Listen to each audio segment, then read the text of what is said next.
Chapter 578. The Cave Where the Morio Was Sealed. To be precise, it should be the inside of an active volcano. Naruto flew to the top with Aster and looked down. With the altar as the center, the hot magma was constantly bubbling. At the same time, many connected stone pillars collapsed because of the Morio's painful screams. Aster, come and inject your power into the Rasengan in my hand.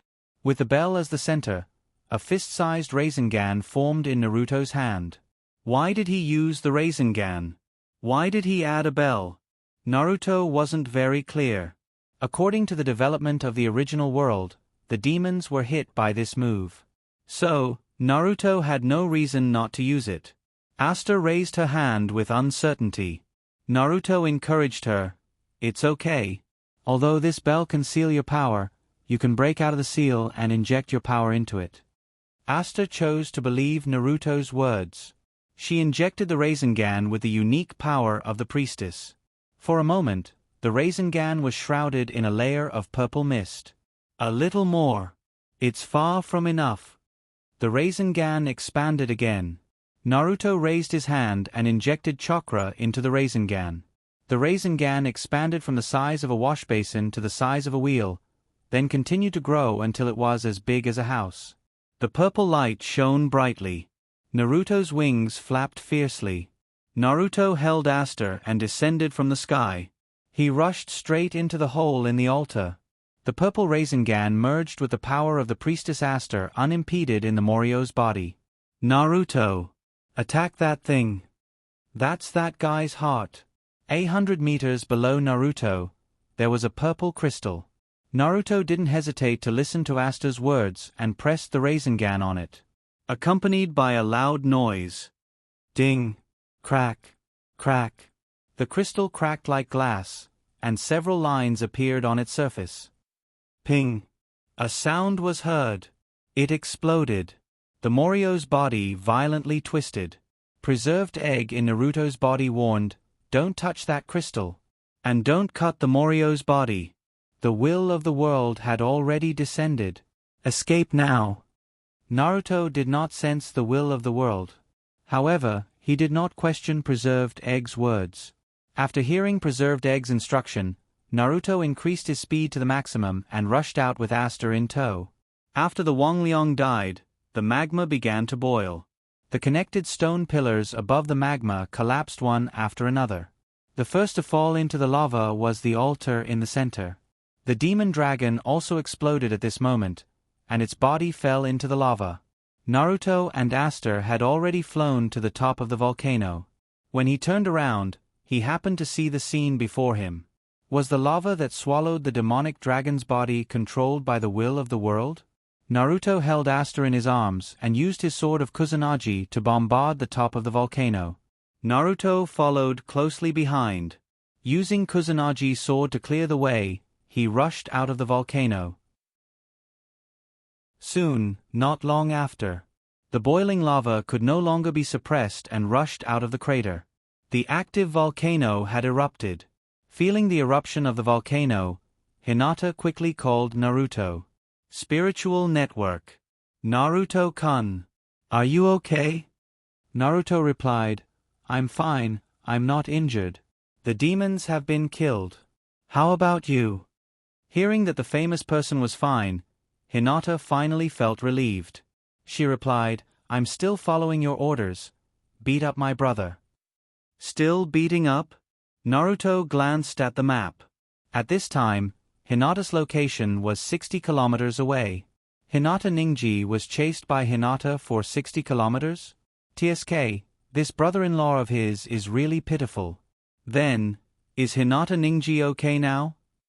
Hinata quickly replied, It's not a big deal, it's just a flesh wound, There are some slight burns. I've been chasing them with fire release. Them?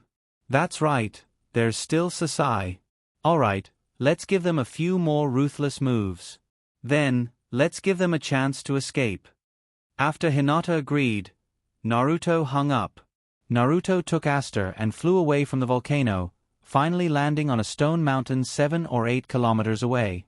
Naruto, you put me down. Naruto put Asta on the ground. Asta was barefooted at this time. Naruto found a pair of shoes from the system inventory for Asta to wear. Asta blushed and put on the shoes. "Thank you." Naruto smiled politely. "It's nothing. What about you? What are you going to do next? The Morio has been eliminated. Is this the end of the witch's job?" Asta thought for a moment. Although this Morio has been eliminated, what if there are others? "So I plan to continue being a witch. Also, I want to pass on the witch's power to the next generation." The witch's face was slightly red. "Naruto, are you willing to lend me your power? Pass on the witch's power to the next generation. Are you willing to lend me your power?" The power of the next generation. Could it be... Hiss. Naruto took a deep breath. Asta's appearance was very beautiful. She also looked very similar to Hinata. The two of them standing together could be said to be sisters. One was a black-haired princess. The other was a white-haired princess. And they were sisters. If he could marry both of them, Naruto could not help but let his imagination run wild. Inside his body, Naruto said to Century Egg, "This Asta, does she have the world's will?" Century Egg glanced at Naruto. It had an expression that said, "I know what you're going to do." As long as it's a living creature of this world, it can become the carrier of the world's will. And the witch is the best carrier of the world's will. That's why you shouldn't think about being sisters. "Is that so?" Naruto was a little disappointed. He retorted, "It can't be, right? If she can become the carrier of the world's will, then wouldn't Hinata be unable to?" Century Egg mocked, "You just thought of this problem? I thought I knew it long ago." "You're right, even Hinata can't." Seeing Naruto's expression change greatly, Century Egg changed the topic. "But it's not absolute. As long as you're not discovered by the world's will, you can have children with anyone. But if you're discovered by the world's will, then you can wait for the disaster to come. You need to understand about Kaguya Otsutsuki." Kaguya Otsutsuki, the woman who was KO'd and tied up by her son. How pitiful. "So, for safety's sake, I have to take down this world no matter what. Then after I take it down, Asta..." Naruto's eyes suddenly lit up. Asta and Hinata were too similar. This made Naruto's thoughts go astray. Century Egg replied, "Are you serious? You haven't been so greedy for women in the past." Century Egg's expression became serious. Could it be that the world's will has discovered it? And then match made you two together? Naruto was nervous by Century Egg's words. Century Egg shook his head again. "Maybe not. You're on the side of the world's will this time, so you should be favored by the world. Maybe your luck with women has increased greatly. It's a pity that I can't touch the rules in this regard yet, so I can't help you see if it's luck with women." Naruto was relieved when he heard this sentence. Asta saw that Naruto didn't speak for a long time and couldn't help but ask, "Naruto, don't you like me?" Naruto opened his mouth, but he didn't know what to say. Asta summoned her courage and looked at Naruto's eyes with affection. "But Asta likes you." Boom! This moment was like a bolt from the blue. At the same time, Obito suddenly asked for a call. Naruto didn't answer because his brain was numb. Immediately afterward, Obito left a message to Naruto. System prompt, received Obito's message. System prompt, the message is a 4-star permission message, automatically broadcast according to the rules. System broadcast, Naruto. Sanbai was taken away by Jiraiya. Chapter 579. Woodleaf Shinobi Village. Naruto's office. Tian was summoned by 6th Naruto Kakashi alone. "Naruto, Sama, what can I do for you?" Perhaps because 6th Naruto of Woodleaf doesn't pay much attention to formalities, or because of the relationship between 6th Naruto Sama and Met-Kei, when 6th Met-Kei's disciple, Tian saw 6th Naruto, he wasn't very formal, and he wasn't nervous. But soon Tian found that Kakashi today was a little different from the usual 6th Naruto Sama. It seems a little more serious. Also, The beautiful secretary beside Naruto today is not here. Tion glanced around with the corner of his eyes, and his ears moved slightly to listen carefully. The beautiful secretary doesn't seem to be in the secretary's office. So, at this moment, there is only her and Kakashi in this office. All the signs combined, Tion had a hunch that today's meeting wasn't just a chat. Sitting on Naruto's chair, Kakashi's slightly hesitant eyes were in a trance when he saw Tion. Unconsciously, Kakashi thought of an old friend, Rin, who was selected as the Sanbai's human pillar force. Naruto-sama? Tion was a little scared by Kakashi's stare, and couldn't help but call out tentatively. Kakashi finally returned to his senses. Well, I called you here today, because I have an important task for you. Kakashi calmed down and asked, Tion, do you know something about the human pillar force? Hearing human pillar force, Tion thought of Naruto. Many people know that Naruto's bijou broke out and destroyed the Umbu building. So he replied, I know a little. Kakashi nodded. Then he explained, then you should also know about Iwagakure and Kumogakure human pillar force incidents. Iwagakure human pillar force incident, Yambi human pillar force and Gobi human pillar force disappeared, and Kumogakure broke through Iwagakure. Kumogakure human pillar force incident, Nibi human pillar force was kidnapped by Iwagakure, which was the fuse of the Fourth Shinobi World War. These things involve too many things, and there's no need to hide it. Therefore, all the ninjas in Konoha are well aware of this. Tion replied, I know. Kakashi sighed, you should be very clear about the importance of human pillar force. The village can't do without human pillar force. At least in the case of other villages, we can't do without. Kakashi's expression was solemn, and Tion's heart became more and more uneasy. Naruto-sama, you called me here today, for... Kakashi took a deep breath. Wood Leaf needs a human pillar force, and you are the person chosen by Wood Leaf to be the human pillar force. Then Kakashi said a lot of comforting words and encouragement. He talked about responsibility and obligation. He also talked about glory and dedication. However, Tion didn't listen to most of these. Tion felt a little confused. Human pillar force is a monster in the eyes of Wood Leaf villagers. It's a monster. It's ominous. Even she deeply felt these because she knew Naruto. She knew Naruto's experience in Wood Leaf. Demon Fox's child. At that time, the most famous person in Wood Leaf besides Naruto was Naruto. And now, she wants to be the human pillar force. Then what? Will her teammates change the way they look at her because of this? Xiao Li and Hinata Ningji will treat her as a monster in the future, right? She doesn't have many friends. If even these few people ignore her, then she... Kakashi felt that Tion's mood wasn't right, and saw that Tion didn't listen to most of what he said. He sighed helplessly. I called you here today to let you be mentally prepared. The tailed beast to fuse with is the more gentle three-tailed.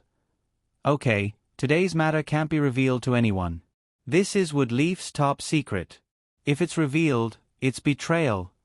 Kakashi couldn't continue. He could only say, go and rest. He watched Tion, who was originally cheerful, walk out in a daze. Kakashi didn't feel good either. He thought of Naruto. The pressure that human pillar force is under, only human pillar force can feel it. The feeling of being isolated by the whole world. Misunderstood by everyone. The feeling of not being understood, not being trusted. That kind of pressure. Kakashi closed his eyes. He didn't understand why Naruto left the village. In fact, he even blessed him in the deepest part of his heart. This kind of emotion shouldn't be something that Naruto should have, but he kept it in his heart with a clear conscience. Or he hid it in the bottom of his heart. Just when Wood Leaf had chosen Tion to be the three-tailed human pillar force. Naruto was still standing outside the demon country, sealing Morio. At this time, under the active volcano that was erupting. Aster had just confessed to Naruto. Naruto received Obito's message in a daze. Sanbai.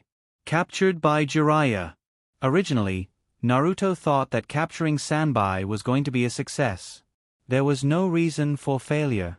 Spiritual network. Naruto found Obito. He asked, "What's the situation? How did it fail? How many people did you use?" Obito replied one by one, "The situation is that Sanbai was captured by Jiraiya. We thought that Leaf would send people, but we didn't expect them to send Jiraiya directly. Akatsuki sent 2 people, me and Zetsu. In other words, Jiraiya took Sanbai under the nose of Zetsu and Obito?" Obito probed, "How about, we launch Akatsuki and attack Leaf? But in this case, Uchiha Itachi will probably not join." "Won't join?" Naruto scoffed at Obito's statement. "Not only won't join, but Uchiha Itachi will probably betray them." Others don't know, but Naruto still knows that Uchiha Itachi was a spy placed in the Akatsuki by Sandaime Naruto. But the embarrassing thing is that only Sandaime Naruto knows about this. The death of the 3rd Hokage is a big deal. "Leave it to me." Naruto thought carefully and finally made a decision. Obito was stunned. "But how do you explain this to Zetsu?" Naruto said proudly, "Humph, do I need to explain it to him?" After showing off, Naruto said seriously, "Akatsuki still has 2 spots, right? Leave one for me." Obito understood. "You want to officially join the Akatsuki?" Naruto replied, "Well, after I catch the Sanbai, I will officially join the Akatsuki." Obito asked, "Then, the little flying squirrel?" Naruto said, "Don't worry about it, I have my own arrangements, let it continue to occupy the pit." Naruto wouldn't say that the little flying squirrel has become preserved egg's plaything. Spiritual communication is just a blink of an eye in the real world. Aster was still standing in front of Naruto with a red face, waiting for Naruto's reply. "Naruto, you don't like me?" Naruto said, "How can that be, you are so cute." At this time, Hinata came out, or to be precise, she stopped halfway. She looked at the scene in front of her with a confused face. "This is bad," Naruto quickly remedied, like a brother and sister. Chapter 580. Since Wang Liang was killed, the matter of the ghost country should be over. Next, everyone should go back to their own homes. But halfway through, Naruto had another plan. He wanted to invite the witch Aster to the snow country. In the backyard of the temple of the ghost country, Aster, Naruto, and Hinata were sitting together. "Aster, come with me to the snow country." Aster's eyes widened. Hinata's eyes also widened. This matter was really too sudden. Naruto didn't discuss it with her before. Therefore, Hinata didn't know what Naruto wanted to do. Aster was the first to recover snow country. Before, Aster had asked about Naruto's origin, but Naruto didn't say anything, so Aster didn't ask anymore. Naruto nodded. Aster was a little nervous. Her hand couldn't help but pinch the corner of her clothes. "You want to take me home?" The snow country was indeed Naruto's home, so Naruto nodded. Aster took a deep breath. "Naruto, Aster is very happy that you can say this to me, but in the ghost country, there is still my family, and the temple. Aster still wants to be a witch. I can't promise you directly, or can you stay in the ghost country?" Naruto didn't answer Aster's question. "Your family and the people of the temple can go to the snow country together. You don't need to worry about your duty as a witch. I will set up a new temple for you in the snow country." Aster was shocked by Naruto's domineering words. Then, Naruto directly took Aster's hand and started the transmission. At the same time he told Hinata, "I will take Aster to see the snow country, you wait for me here, I will be back in half an hour." Hinata wanted to say something but hesitated. The next moment, Naruto pulled Aster and disappeared. "Naruto-kun, don't tell me." Hinata's mind replayed the scene from yesterday. Aster and Naruto stood together. "Naruto, you don't like me? How could that be? You're so cute." Hinata twisted her fingers together and lowered her head. She felt suffocated. It was an indescribable feeling. It seemed that he was about to lose something very important. Taking a deep breath, Hinata comforted herself, "Don't overthink it." Naruto also said that it's a brother-sister relationship. Although she said that, Hinata couldn't help but bite her lips. Snow Country, capital. Naruto and Asta directly teleported to the most prosperous area of the Snow Country. This is the Snow Country. It's the city of miracles that was born in ice and snow. Asta was stunned as she looked around. The exotic scenery of the Snow Country and the modern machinery had completely subverted Asta's understanding of the world. Asta pointed at a hovering car flying in the sky and asked, "What is that?" Naruto introduced Rune Hovering Car, a transportation vehicle driven by chakra. Asta blinked and pointed at another robot with a metallic luster. Then, "What about this one?" Naruto continued, Model H Rune Mechanical Puppet, a household-type mechanical puppet, also driven by chakra. Its purpose is to help with grocery shopping and housework. It can be considered as a nanny. Naruto introduced it to Asta. Inside Naruto's body, Preserved Egg gossiped, "Don't tell me you want to take Asta as well? With her physique, if you have sex with her, it would be hard for the world's will to not notice you." Naruto rolled his eyes. "Clap clap clap clap your ass. I just don't want the witch to stay in the ghost country. If the witch is in the ghost country, then when the war spreads to the ghost country, the witch will definitely be involved. This will hinder me from unifying the world." Preserved Egg made a look of deep suspicion. "Is that so?" Naruto didn't answer. Because the soul fluctuations were enough to prove that he wasn't lying. Naruto took Asta around the Snow Country and helped her apply for a resident identity card. He said he wanted to experience it first. Asta was shocked by the Snow Country again and again until she became numb. "Come to the Snow Country, I will build a shrine for you here. I can bring your family, servants, and people from the shrine. This way, you can continue to fulfill the witch's responsibility here. Also, have you seen those interesting inventions? You can also participate in the research. After understanding the principles, these things are actually not as magical as you think. The core knowledge is just the use of seals, curses, and rules."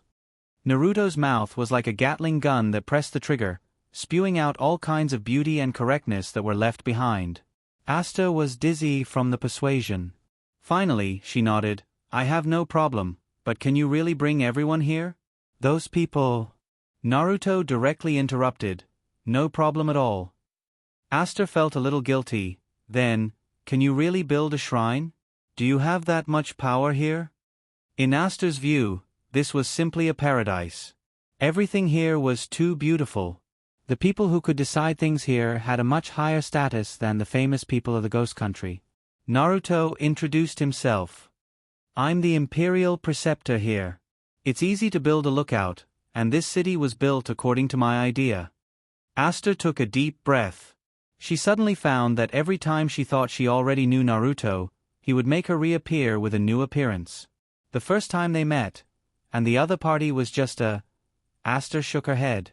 Words like servant and mercenary were too ridiculous. Naruto took Asta back to the Ghost Country's shrine. On the same day, all the people of the Ghost Country's shrine were gathered in the hall of the shrine. Then, they suddenly disappeared, as if they had evaporated from the world. When the name of the Ghost Country was known, it was already 3 days later. The whereabouts of the witch of the Ghost Country were spread to the outside world. Some people said that the witch was kidnapped. Some people said that the witch died together with the monsters. Some people said that the witch took her servants back to the Holy Kingdom. But in fact, the witch joined the Mercenary Academy and became a proud student of the Mercenary Academy. At the same time, other sorcerers of the shrine also joined. As for the matter of building a shrine, the witch refused. Asta's original words were, "The Snow Country doesn't need a shrine. If it needs one, it will be the Great Snow Mountain." After learning that the most powerful teacher of the Mercenary Academy and all the rune technology came from the Great Snow Mountain Research Institute, Asta looked at the Great Snow Mountain like all the other students of the Mercenary Academy. As for the principal Naruto, he had already risen to the level of a great man. worship, admiration, and because of these two fermented love. Because of this, the pH value of the air in the snow country dropped significantly. The most serious one was a jealous person called Hinata. The Great Snow Mountain Living Room.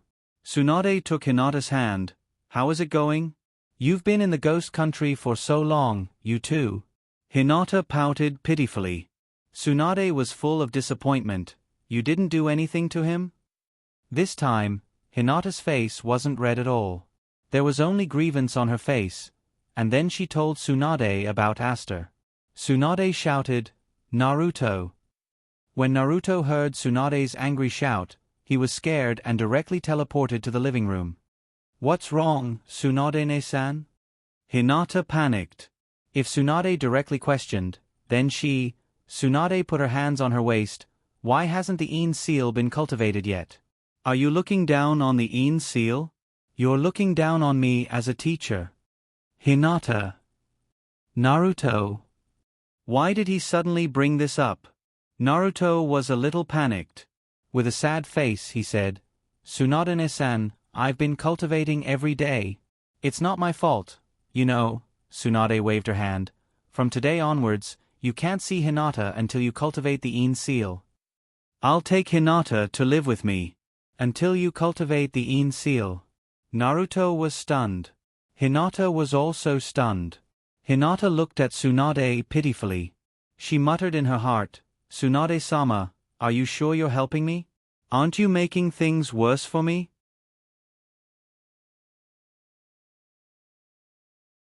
Chapter 581. Tsunade did what she said and left with Hinata when she left the Great Snow Mountain Research Institute that day. Naruto stayed alone in the Great Snow Mountain Research Institute for a long time. After coming back to his senses, he made up his mind to get the Een seal out. This closed-door training lasted for a week. As for the result, Chakra condensed a lot of yang attributes, but the zero-shaped curse seal never appeared. On the 8th day of the retreat, Naruto received information about the Sanbai. To be precise, it was information about the Sanbai's human pillar force. According to the information, Woodleaf intended to make Tion the Sanbai's human pillar force. As for the whereabouts of the Sanbai, there was still no information. At the same time, in the snow country, Tsunade's residence, in a large manor, beside the open-air swimming pool, Tsunade was wearing a bikini and Hinata were lying on a reclining chair in the sun. She said that she was basking in the sun, but only Tsunade was enjoying it. Hinata was just forced to enjoy life. Tsunade-sama, it's been a week. Do you think Naruto is with Asta now? Tsunade raised her eyes and glanced at Hinata. Why are you still blaming me for pulling you away from him? Hinata pouted and said unhappily, No. Tsunade raised her eyebrows. Oh, I can smell the jealousy. Hinata snorted and turned her head away. Tsunade laughed a little and raised her hand to push Hinata. I tell you, this man is a bastard. The better you treat him, the more Tion pesters him, he won't feel good about you and won't appreciate it. But once you're indifferent to him, he won't be able to sit still. Hinata's face was full of doubts. Tsunade said again, I told you to be indifferent to him, but with your personality, you won't be able to do it. That's why I pulled you away from him. This is good for you. Is that so? Hinata asked suspiciously. Really? Are you sure you don't want Naruto to inherit your legacy? Not to let Naruto cultivate the Een seal? Hearing Hinata's question, Tsunade's movements stiffened, then she quickly denied, How could it be for myself? Even if I don't urge him to cultivate the Een seal, with Naruto's character, he will insist on cultivating. It's only a matter of time before Naruto learns the Een seal. I'm not in a hurry. After explaining, Tsunade scolded, Hinata, if you don't believe me, I won't help you in the future. Hinata pouted. Believe it. As they were talking, Hinata suddenly received a call from Naruto. The spiritual network. Hinata, Without waiting for Naruto to finish, Hinata asked as fast as she could, Naruto-kun, have you finished the task given by Tsunade-sama? Silence. Naruto, the graduate student from Otaku Mountain, rubbed his nose in embarrassment. No. I'm looking for you to talk about another thing. There's news about the Sanbai in Konoha. I've decided to go to Woodleaf. Hearing Woodleaf, Hinata's heart tightened, and she thought of her family. She hadn't seen her family for more than 3 years, almost 4 years. Naruto-kun, can you? Hinata wanted to ask Naruto if he could take her with him. But she also knew that the possibility was very low. Because not long ago, Hinata Ningji saw her, Woodleaf must have information about her now. If she didn't go back, others wouldn't know who she was. Once she went back, it would be hard to explain. Unless she changed her appearance, but it was impossible to recognize her parents. At most, she could only take a look from a distance. Hinata didn't finish her sentence and said, "Okay, Naruto-kun, you have to be careful." Hinata didn't want to make things difficult for Naruto. She didn't want Naruto to be in danger. If she went back, Hinata felt that there wouldn't be any benefits. It would only increase the possibility of her being exposed. Naruto understood Hinata's meaning. Naruto's heart was also full of apologies for this. Which child didn't miss home? Hinata left with him when she was 13 years old, and she had been away for 3 years. Hinata, it won't be long before I take you back to Woodleaf openly. Hearing this, Hinata's face finally showed a smile. Well, Hinata believes in Naruto-kun. Naruto promised again, "In less than a year, I will take you back." After the call ended, the smile on Hinata's face was still on her face. Tsunade on the side wondered, "What's wrong? Are you suddenly happy again? Naruto looked for you?" Hinata nodded. She only said that the two couldn't meet, but she didn't say that they couldn't contact each other through the spiritual network, so there was no need to hide this. Tsunade quickly sat up from the recliner excitedly and asked, "Why did Naruto look for you? Did he condense the Ein seal?" Hinata shook her head. "No, Naruto said that he has news of Sanbai, and he's going to Woodleaf." Tsunade was stunned. Huh? Just because of this? Because of this? You have no reason to be happy, right? What else? Hinata didn't hide it and directly said Naruto's original words. Naruto-kun said that he will take me home within a year. Tsunade's expression changed, and she was a little emotional, and asked again, "He really said that?" He said, "Within a year?" Hinata was stared at by Tsunade's eyes and couldn't help but feel guilty. "Yes, it's within a year, what's wrong?" Tsunade took a deep breath and blinked her eyes. It seems that this sentence needs a lot of psychological preparation to be able to digest. Hinata felt that something was wrong and said with uncertainty, "Tsunade-sen, what's wrong?" Tsunade sighed. "This day has come. Naruto said that he will take you back within a year. With his character, I think he has made a decision to break the stalemate between Kumogakure and Woodleaf within a year and push the battle to the climax. And during this period, at least take down Woodleaf." Hearing Tsunade's words, Hinata was also stunned. She was so happy just now that she didn't think of this at all. She couldn't help but worry, Naruto going to Woodleaf this time. Will he directly declare war? Will Naruto be in danger? Tsunade said with uncertainty, "It shouldn't be this time. Isn't it because of Sanbai this time?" Although Tsunade said so, Hinata was still very worried. She couldn't help but say, "How about asking Tobirama-sensei?" When it came to her second grandpa, Tsunade was a little scared. If Naruto has any arrangements, second grandpa should be the one who knows best. How about, "Hinata, you go and ask?" Hinata didn't even think about it and directly hung up the phone. However, the answer she got was only one sentence, meaning, "Naruto does have a plan, but if you want to know, ask Naruto directly. He doesn't have the authority to say." After Hinata told Tsunade the original words, she pushed Tsunade and said, "How about, you go and ask?" Tsunade rolled her eyes. She didn't think that her second grandpa would tell her anything. In fact, when she was a child, her second grandpa was very good to Tsunade. But because Tsunade had been entangled with a dead person and refused to marry again, Tobirama didn't have a good face to Tsunade.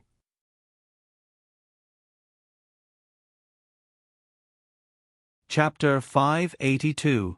Woodleaf Ninja Village. The morning mist was thin. Naruto's return didn't attract anyone's attention. As for Woodleaf's barrier, it didn't make any sound.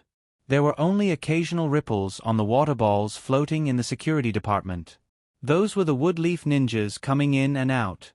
Woodleaf didn't change much. Naruto walked on the street of Woodleaf. His hair was short, only reaching his shoulders, and the color was black. His appearance was slightly adjusted, and he looked a lot more mature. His height didn't change. That's right, this time Naruto came directly in his body, and he didn't use spirit transformation jutsu to parasitize someone else's body. Naruto stopped at a ramen restaurant. It's not that he wanted to eat ramen.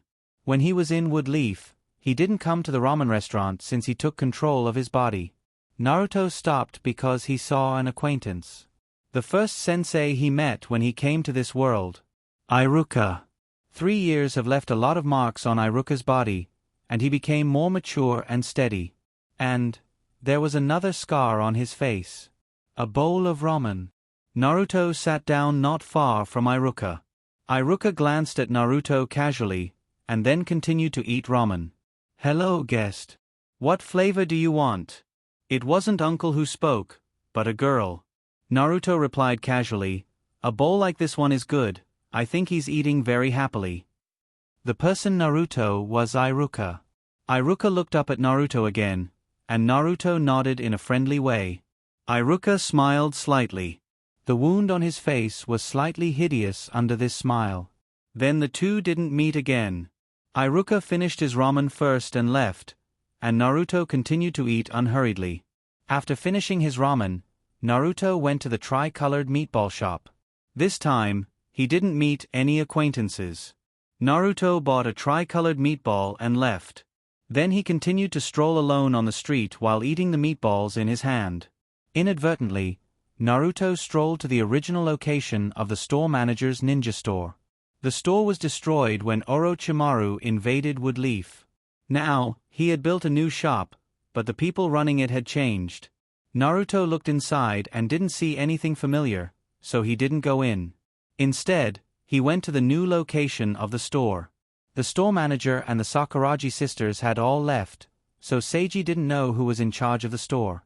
After thinking about it, Sakura's people, or Wood's people. Naruto complained in his heart as he walked to the new store. He walked to the store and entered. Naruto saw a familiar face. It was a disabled ninja with artificial limbs made by Naruto. Welcome. The store clerk bowed politely. Naruto smiled and nodded as he walked in. It was a casino. A casino under Naruto's name. Naruto was a little surprised that this casino was still in operation. Naruto thought that after Tsunade left, there would be no one to protect the casino and it would have to close down. Walking in, Naruto looked up and saw a sign. He couldn't help but laugh. The sign said, Hyuga clan is not allowed to enter. Naruto shook his head with a smile and walked in. There were men and women, young and old, ordinary people, ninjas, and all kinds of people in the casino. Naruto's gaze swept over these people's faces. Then he found an interesting person. It was Matt K with a watermelon hairstyle and green tights. 7, 7, 7. Matt K shouted. In front of him was a slot machine. Now 2 wheels had turned to 7, and there was only one left. This guy, Mike Guy, actually likes to gamble. Naruto was interested and waited for the last wheel to stop. The 7 came out, but it missed slowly. Metkai's eyes widened, and the smile on his face froze on his face, and then he wailed, No. There is definitely something wrong with your machine. I'm going to report you. Metkei glared fiercely at the staff around him. A security guard. But the security guard ignored him. Metkei continued to shout, The last one just now was obviously a 7. You have to give me an explanation. If you don't expect me to put coins in again. Matt Guy clenched a coin tightly in his fingertips. Naruto found this tangled and serious look very interesting. He looked like a clown. Naruto walked over. Are you sure you don't want to throw in? Metkei replied seriously, "No. Even if I throw it, I won't throw it in." Naruto couldn't help but tease, "Why don't you give me this coin to try? I don't have change on me." Metkei was generous and threw the coin directly to Naruto. Then Naruto stuffed the coin into the slot machine. Begin. The slot machine's 3 wheels started to turn. The first one stopped. 7. Naruto was stunned. But he didn't think much of it and just thought it was an accident. But the second one was still 7. The third one. Naruto focused, and Metkai's eyes widened. The third wheel started to stop and landed steadily on the 7. Grand prize. Ding-ling. The slot machine shook, and then coins were spilled out of the slot machine. Naruto was stunned. Metkei was also stunned. Naruto did not expect that he would win the grand prize. Metkei, on the other hand, was wondering why this prize did not go to him. This was his coin. If he had thrown in... Wait. Don't tell me you're a scammer. How did you win? There was quite a commotion when he won the grand prize. Many people gathered around and cheered. However, Metkai's questioning quieted down quite a bit. Everyone stared at Naruto. Naruto rolled his eyes. "If your thoughts are always so dirty, you'll never win the grand prize. Then, I'll give you all the coins I won. Just take it as returning the coins you borrowed from me." A second ago, he was still wondering if Naruto was a scammer. But when he heard that Naruto was giving him all the money he won, Metkei was no longer confused. He said in surprise, Is this okay? I'll only lend you 1 coin." Naruto nodded. "That's right. 1 coin allowed me to win so much money. The value of this coin should be worth that much. So, I didn't lose out. You can take the money with a clear conscience." Was that the logic? Metkei scratched his head. "What you said seems to make sense." "Make sense? Make sense my ass." However, this money was of no value to Naruto. It was worth it to divert everyone's attention. Sure enough, most of the people's attention gathered on Metkei. Metkei put the coins on the ground into a bucket and then sent it to the front desk to exchange for notes. Naruto stared at the slot machine in a daze. Naruto thought of a possibility. He communicated with Preserved Egg in his mind. "Preserved Egg, do you think I'll win if I throw in another coin?" Naruto was not addicted to gambling. Instead, he thought of a possibility. Not long ago, he stood on the side of the world's consciousness and helped a lot. Now, it was time to repay him. Preserved Egg replied, "I think the possibility of winning is very high." Metkei walked back. "Brother, do you still want to play? I'll lend you money if you play."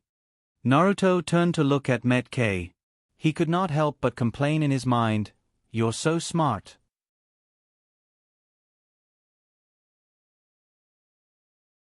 Chapter 583. Metkei gestured to Naruto with a coin. "You really don't want to try again?"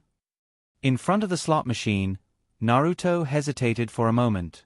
The first time was a coincidence, but if it happened again, it would prove something. "Come, lend me another coin." As Naruto spoke, Metkei quickly handed the coin to Naruto. Ding ding. After the coin was tossed and the switch was pressed, the slot machine started to spin. The first one, 7. Naruto and Metkei both gasped and stared at the slot machine. The second one, 7. For a moment, gasps could be heard around the two of them. The third one, still, 1 again. It was unreasonable, simple and crude. 1 again. With a shake of the slot machine, ding-ling-ling, sounds of coins were heard, followed by a hua-la-la sound of coins spilling out. 1. Great. 1 again. Metkei was very excited, and so were the people around them who were watching the show. Many people cheered, and the scene was very lively. "Brother, are you going to give me the money this time?" Metkei looked at Naruto expectantly. Naruto's mouth couldn't help but twitch. Why didn't he realize that this guy was so thick-skinned? "The prize from your coin is obviously yours. As soon as Naruto said this, the people watching the show started to jeer again. Metkei was about to go to the front desk with a bucket of coins, but after a few steps, he turned back. He took out a coin and was about to stuff it into Naruto's hand. "Want another one?" Naruto took a step back and didn't touch the coin. He was really afraid that if he touched the coin, it would win the prize. "No, maybe the slot machine is broken." Metkei looked at Naruto expectantly. "You really don't want another one?" Naruto wanted to strangle Metkei. Seeing that Naruto was not playing, Metkei took the coin and put it into the slot machine. The 3 wheels spun. This time, the first one was a shuriken, the second one was a kunai, and the third one was a 7 that came late. Failed. He continued to throw, still failed. Metkei changed to another slot machine. The first one was a kunai from Mount Mayaboku. The second one failed. Metkei didn't believe it and continued to throw. After throwing dozens of coins, he only won 3 shurikens.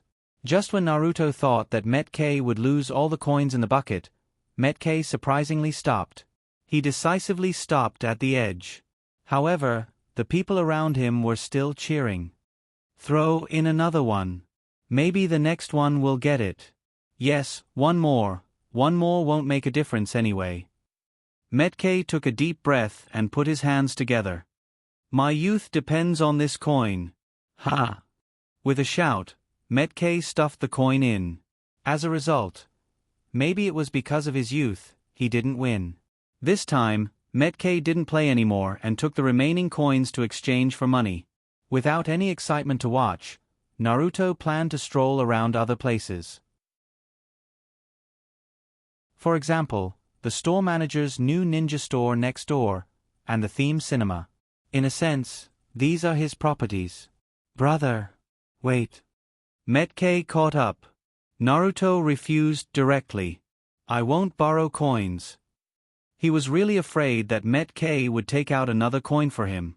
Naruto felt that he couldn't help but beat him up. Metkei waved his hand again and again, showing his big front teeth. No, I just thought about it. I feel like I'm taking advantage of you." "Huh? You feel like you're taking advantage of me?" Naruto suddenly wanted to pry open Metkei's head to see what was going on inside. And then, Naruto looked at Metkei with an expression of looking at a husky. Metkei scratched his head embarrassedly. "Waha it's noon, I'll treat you to lunch." "Should I agree?" Metkei is Tian sensei. It would be good if he could get close to him. Although he didn't plan to get close to Tian. Naruto's original plan was to find the sanbai and take it away directly. "Okay, what are you going to treat me to?" Metkei smiled with his big teeth and gave a thumbs up. "Refreshing. By the way, I forgot to introduce myself. I'm Metkei, the Azure Beast of Woodleaf." Metkei even made a pose. Feeling the eyes around him looking at him like a fool, Naruto suddenly didn't want to stand with this person. How shameful! Naruto decided to turn around and leave. However, Metkei came over again. "Wait for me, why are you as heartless as Kakashi?" Naruto was speechless. Metkei said again, "My name is Metkei." Naruto said, "Oh." Metkei asked, "What about you?" Naruto replied simply, "I'm a tree at the foot of the mountain." This was the legal identity that the underground exchange had arranged for him. His father was a fruit seller at the foot of the mountain and had died last month. His son, who lived in the Fire Nation, had come back to take over the shop. "Brother Shu, what do you want to eat?" "Brother Shu, do you want to eat barbecue? But Tian is so hot today. Why don't we eat ramen?"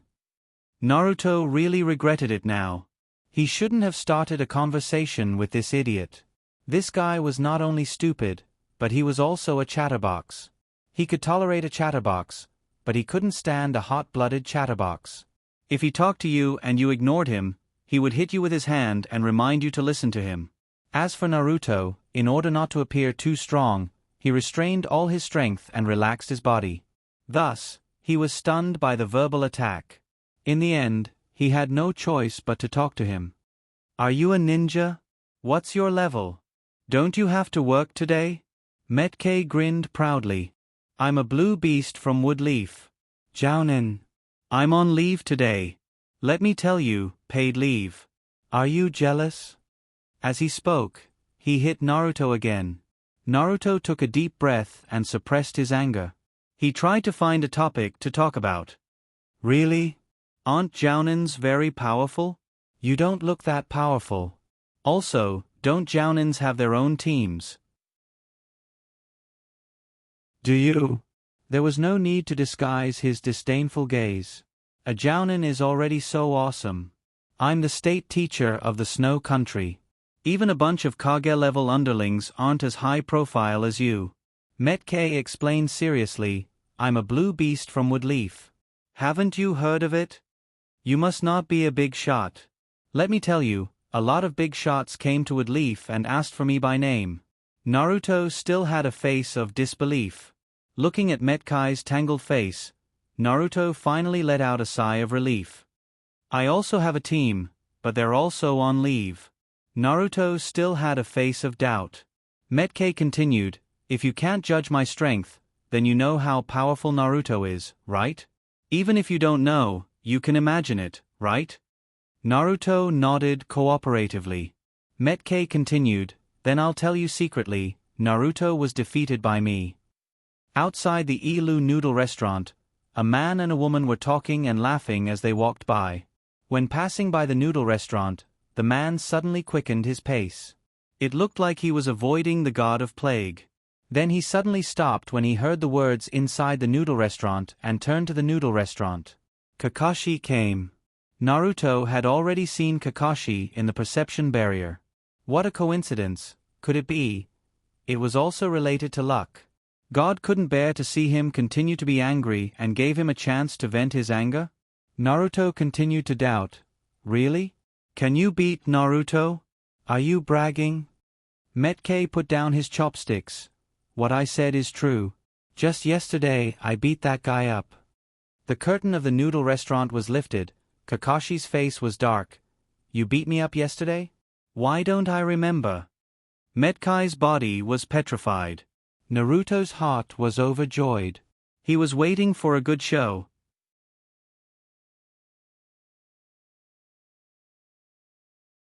Chapter 584.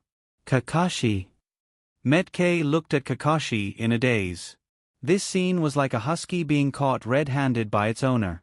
Naruto turned to look at Kakashi. In 3 years, Kakashi's body didn't seem to have changed much.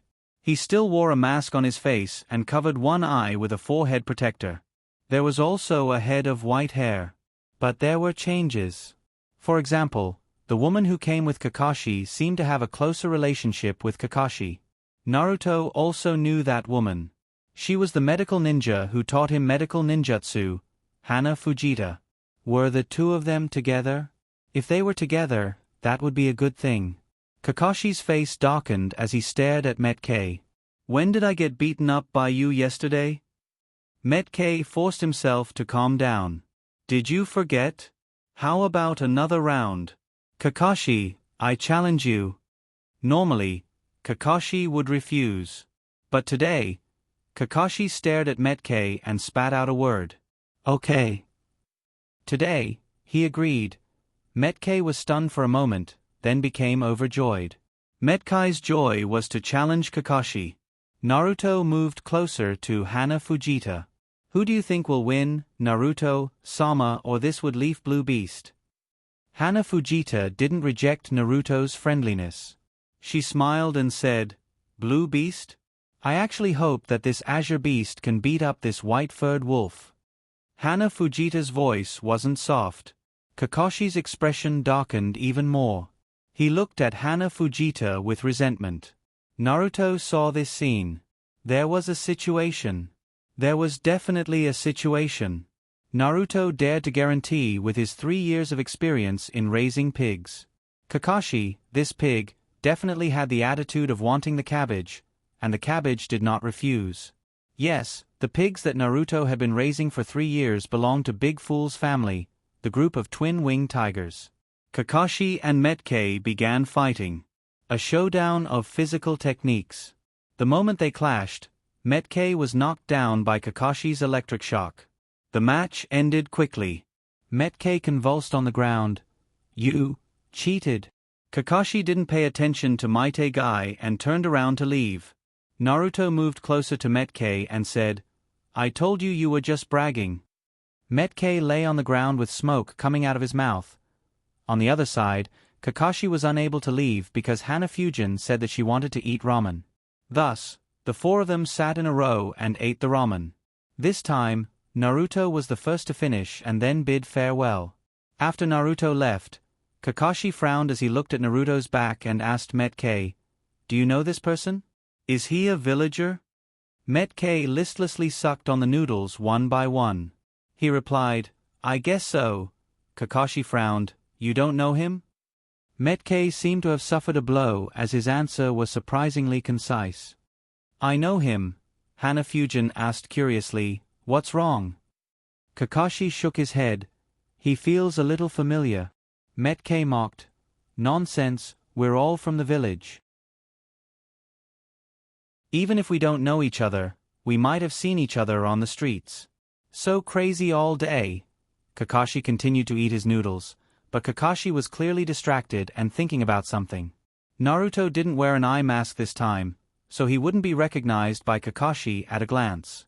Both of his eyes were special contact lenses produced by the Great Snow Mountain and looked no different from ordinary people. Before leaving, Kakashi once again inquired Metkei, "Do you know that person's name?" Metkei sucked on the noodles one by one. "Yamashita Tree." On the other side, Naruto continued to stroll after leaving the ramen restaurant. The system connected to Wood Leaf's perception barrier. Wood Leaf's situation was panoramic. Naruto knew that Kakashi would pass by the ramen restaurant just now. But he didn't know that Kakashi would come at the right time when Metkei said that he beat up Kakashi. It was also interesting. Where to go next? Naruto saw Jiraiya outside a pool in Wood Leaf. Naruto shook his head. He didn't intend to see Jiraiya. Someone was watching him so soon. In the perception barrier, an Umbu ninja appeared around Naruto. Only one person. It seems that they didn't take him seriously.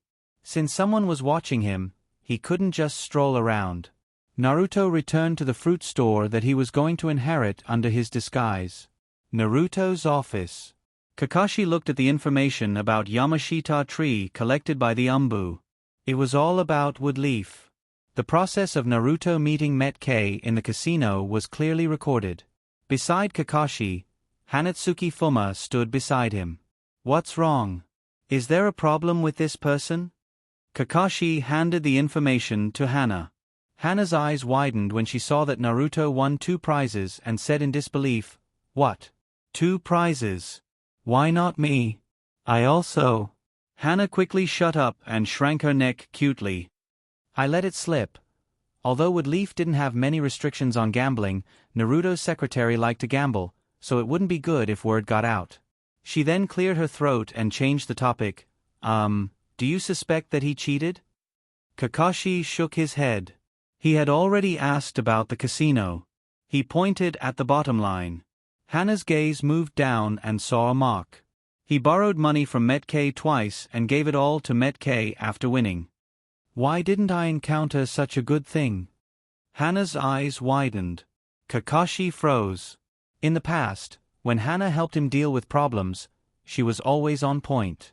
This time, why did she keep going astray? Could it be because of gambling? Ahem, don't you think that he's being a bit too generous? Kakashi asked directly. Hana shook her head. It's okay. I feel like he's quite loyal and a bit handsome. Huh? Giving money to others for free is considered handsome? Could it be that he's been so busy dealing with official business recently that he's lost touch with society? Kakashi was dumbfounded. Hana continued, Metkei isn't bad either, although he doesn't seem to do things properly. For example, he took that person's money this time, but then used the money to treat that person to a meal. That's good too. Kakashi raised his eyebrows. Hana guessed, or maybe, that person knows that Metkei is a ninja, so he wants to befriend him? If that's the case, that person didn't spend a single cent to get to know a powerful jonin, and even got him to treat him to a meal. Not only is this not a loss, it's a huge profit. Hearing Hana's words, Kakashi couldn't help but nod. If you say it like that, it makes sense. Then why does he want to befriend a wood-leaf ninja? Hana looked at Kakashi as if she was looking at an idiot. Do I need to tell you the reason why he wants to know someone stronger than him? Kakashi rubbed his nose with a brilliant smile. Hana asked, but this person is quite special for you to pay so much attention to him.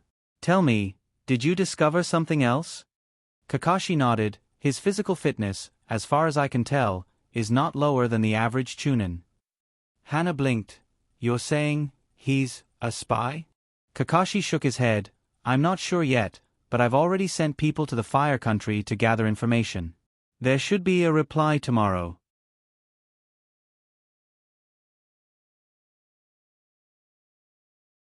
Chapter 585. The next day, news about Yamashita tree came from the Fire Country. Kakashi leaned against the window and looked at the information scroll in his hand. The messenger eagle was eating the reward that Kakashi had given him, a piece of special jerky. The jerky was very chewy, and the messenger eagle slowly chewed it, savoring the taste that normal fresh meat did not have. It was very enjoyable. Is there a problem with that person? Hana Kazuma rubbed the desk that didn't have much dust and came over. Kakashi shook his head in disappointment and handed the information scroll to Hana Kazuma. Hana Kazuma's interest was already piqued. She quickly wiped her hands dry and took the scroll. The scroll opened. Name: Yamashita tree. Gender: male. Age: 29. Address: Fire Country.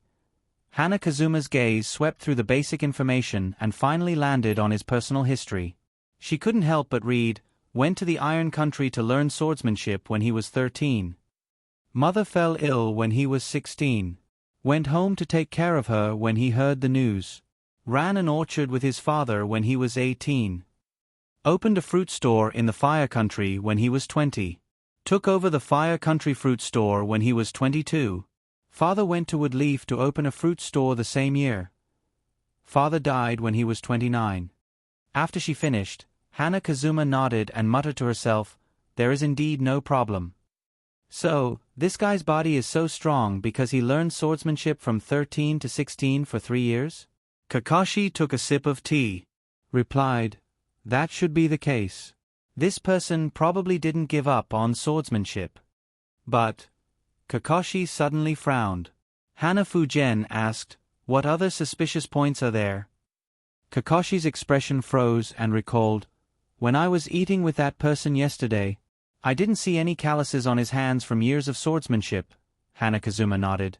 I didn't pay much attention to his hands, but from his face, that guy's skin is indeed better than yours. His neck is white and tender. You can't tell that he's 29. Hana Kazuma revealed a look of reminiscence. Kakashi came back to his senses and said unhappily, why are you observing his neck for no reason? Hua Yu Feng Jian said indifferently, aren't you also observing other people's hands? Kakashi quibbled, that's because I have a good memory. I didn't intentionally observe. Hana Jian snorted in disdain, forget it. If it wasn't intentional, why would you send people to gather information? They even searched his hometown. Kakashi rolled his eyes. This is Naruto's responsibility. I am responsible for the safety of this village. Kakashi received the news in the morning that the Umbu ninja who followed Naruto in the afternoon had left. In the back room of the fruit shop, Naruto was lying on the bed leisurely. Looks like your suspicions about me have been cleared. It only took 1 day. Konoha's efficiency is quite high. So where should he go next? Since he was here for Sanbai, he naturally had to find Sanbai. Naruto stretched, patted his butt, and walked out. In the following week, Naruto continued to stroll in Woodleaf. He went to a lot of places that were not monitored by the perception barrier. There was the Forest of Death where Chunin's exam was held. There were residences of various families, but he found nothing. Naruto even met Tion through Metkai's relationship. He confirmed that Sanbai had not been sealed in Tion's body. In the end, Naruto came to a conclusion that Sanbai was not in Woodleaf. So if it wasn't in Konoha, then where was it? This question was finally answered on the 12th day of the second week Naruto came to Woodleaf.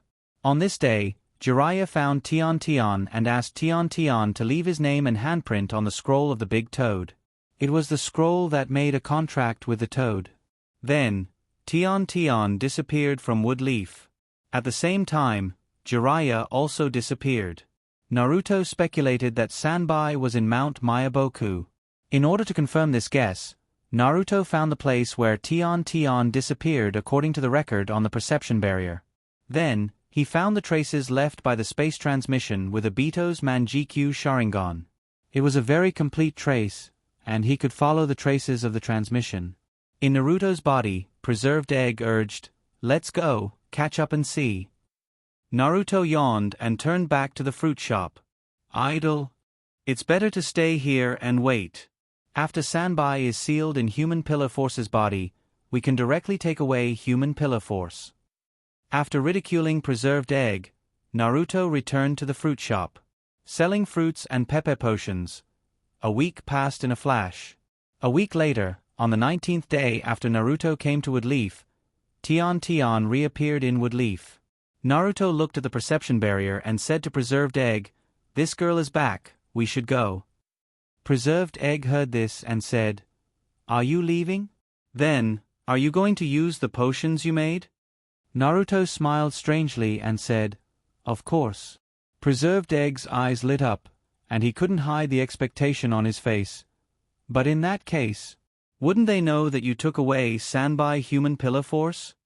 Naruto said indifferently, "If you know, then you know. Knowing is one thing, but you have to find me first." Preserved Egg thought for a while and reminded, "The toad that the girl signed is a problem, you have to find a way to destroy the scroll." The toad in Mount Mayaboku is indeed a problem. If Tion tells the toad his whereabouts, then Jiraiya can find Tion through the toad. Naruto nodded in agreement. "Don't worry, I'll take care of it." Woodleaf Ninja Village. Naruto's office. Kakashi sat in Naruto's chair, while Jiraiya and Tion stood in front of Naruto's desk. "Is everything going well?" Kakashi looked at Jiraiya. "It's going well." Jiraiya replied and didn't say much. He didn't seem to have the interest to talk. Kakashi exhaled a long breath and turned to look at Tion. Tion, you can't talk about that identity to anyone without permission." Tion was expressionless, and the light in his eyes was dim, and he replied in a trance, "Yes." Kakashi opened his mouth and wanted to say something encouraging. But in the end, he didn't say anything and got up and bowed to Tion. Tion was slightly stunned, but he didn't avoid it, nor did he return the salute. At this time, her mind was still a little numb. "Well, you go home first. You have a week off. You can have a good rest and adjust your state during this time." Tion left in a daze, as if she was a marionette. Kakashi closed his eyes in pain and slumped in the chair. "Are we doing the right thing?" No answer. Kakashi remembered the scene when Rin became the Sanbai Human Pillar Force. And the sword he stabbed into Rin's body. That's what Rin begged him to do. After a few years, the look of relief on Lin's face before she died was like a knife, stabbing deeply into his heart. After a long time, Kakashi finally recovered. "Rin. No, Tion's appearance is too abnormal. It's easy to attract attention. How about we transfer her to the Umbu?" Jiraiya walked to the window and looked at the village outside. "Let's wait until her vacation is over. If she can't adapt, we'll talk about it then." "You let 4 people monitor her?" Kakashi replied, "Not monitor, protect." Jiraiya frowned. "This is easy to attract attention." Kakashi asked, "Then do you have a better way?" Jiraiya thought about it. "Give it to Toad. That child is very talented in summoning." Naruto's office fell into silence again. At the same time, Tion's house. Tion sat on the bed in a daze. His eyes stared straight at the ceiling. Naruto appeared beside Tion like a ghost, and the bed was pressed down by Naruto. How do you feel after becoming the human pillar force? You're much worse than I was at that time. Naruto looked at Tion with a smile. At this time, Naruto appeared in front of Tion in his original form.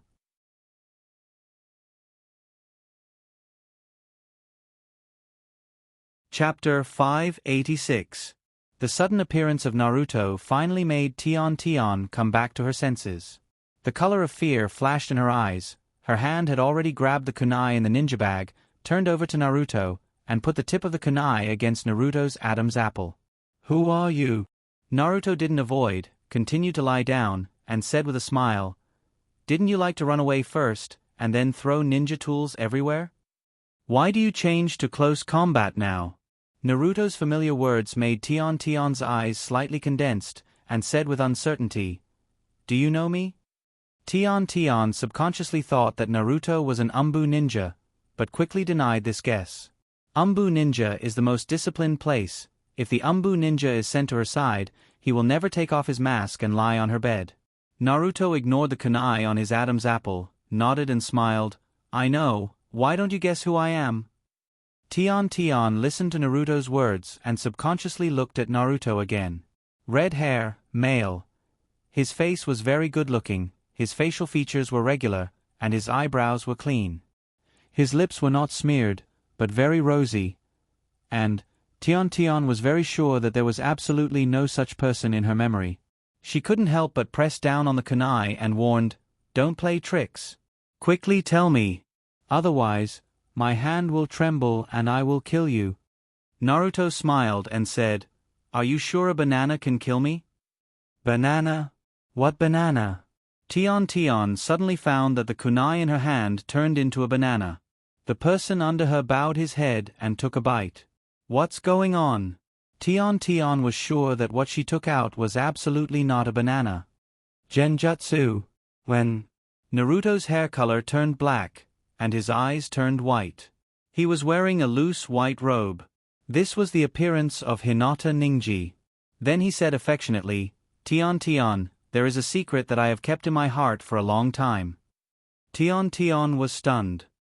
Ninji, Naruto was a drama queen, raised his hand, held Tion's hand in his palm, and said with affectionate eyes, Tion, I want to tell you. There was once a sincere love in front of me, but I didn't cherish it. When I lost it, it was too late to regret. The most painful thing in the world. If God can give me another chance, I will say 3 words to that girl. I love you. If I have to add a time limit, I hope. Tion was. The two people were at this moment. 1 minute, 2 minutes. After holding on for so long, Naruto felt a little embarrassed. Naruto's genjutsu was only a partial genjutsu. The banana was made by Naruto's genjutsu. The appearance was also the same. The two people's positions didn't change. They were all real. Naruto couldn't help but raise his hand and wave in front of Tion.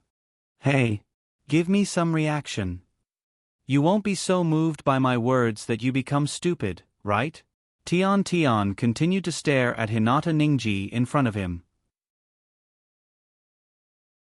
His eyes gradually became clear from confusion. He said something shocking, "You are Naruto."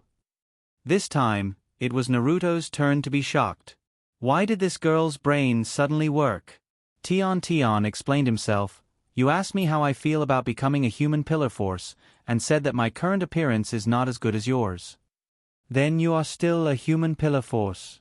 Other than me, the only other human pillar force in Woodleaf is Naruto. Naruto's mouth twitched.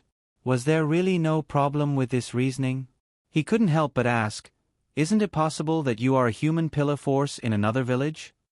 Tion replied, "You said that you know me, and from your eyes, I can see that you are not lying." Naruto couldn't help but remind her, "Madam, you are still in the genjutsu. How can what you see in the genjutsu be real?" Tion stared at Naruto and smiled. "There is another reason. Naruto asked in a daze. What? Tion said word by word, because the way you act is not something that ordinary people can imitate. Ah! Was she praising him or mocking him? Preserved egg in Naruto's body was also shocked by Tion's reaction. This girl knows you quite well. Tion stared at Naruto. Although she still saw Hinata Ninji's appearance in her eyes, Tion was sure that she guessed correctly from Naruto's reaction. Why did Naruto appear in Woodleaf? Wasn't this guy a rebel ninja? Could it be Naruto had been in Woodleaf all this time? Was the rebel ninja just a facade deliberately created by the village? After she became a human pillar force, she was qualified to know about this and he could come to see her? Tion's imagination ran wild. Although this matter was indeed shocking, Tion still accepted it. Remove the genjutsu. Tion said. Naruto took a deep breath and did as she said. The room was still the same room, the bed was still the same bed, and the two people on the bed were still the same two people. The position of the woman on top and the man on the bottom did not change. The only thing that changed was the kunai in Tion's hand and Naruto's face. Tion frowned and said again, I said, remove the genjutsu. Naruto replied honestly, it has been removed. Tion raised the kunai in his hand in front of Naruto's eyes. You're telling me that it has been removed? Then this kunai was bitten by you? If you want to lie to me, can you be more careful? The kunai in Tion's hand was missing a section, leaving only a neat bite mark. This was really bitten by him. Metal control. Naruto fixed the kunai. Tion raised his eyebrows and patted Naruto's face with the kunai. And your face, I don't remember you having red hair. No, since it's genjutsu, you are also fake, right? The real you should be sitting on the side and watching the show. With that, Tion twisted his body and looked around.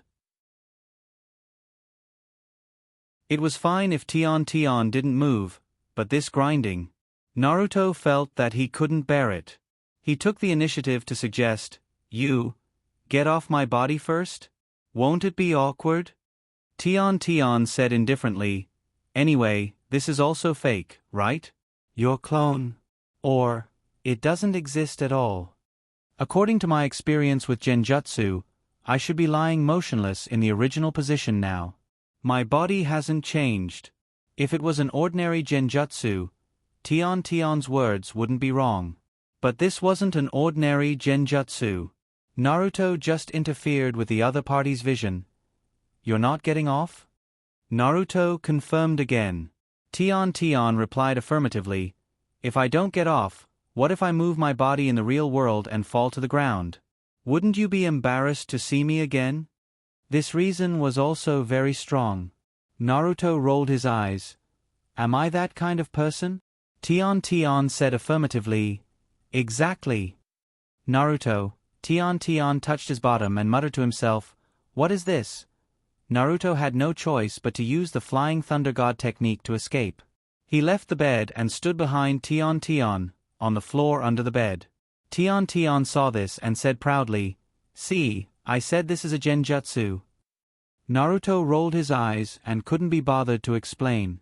He took a deep breath and calmed his chaotic emotions. He went straight to the point, I'll give you a choice. Are you willing to leave Woodleaf with me? Tion stared at Naruto and said, you want to take me away from Woodleaf? Naruto nodded. Tion's expression turned cold.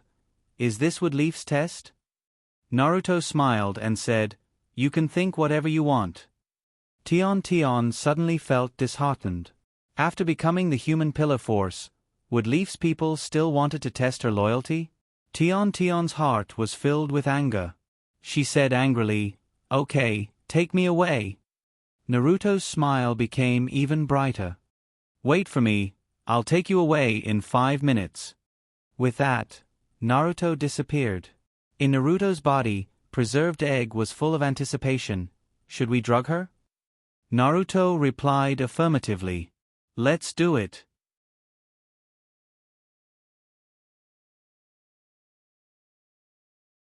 Chapter 587. 5 minutes later, Naruto appeared in Tion's room again.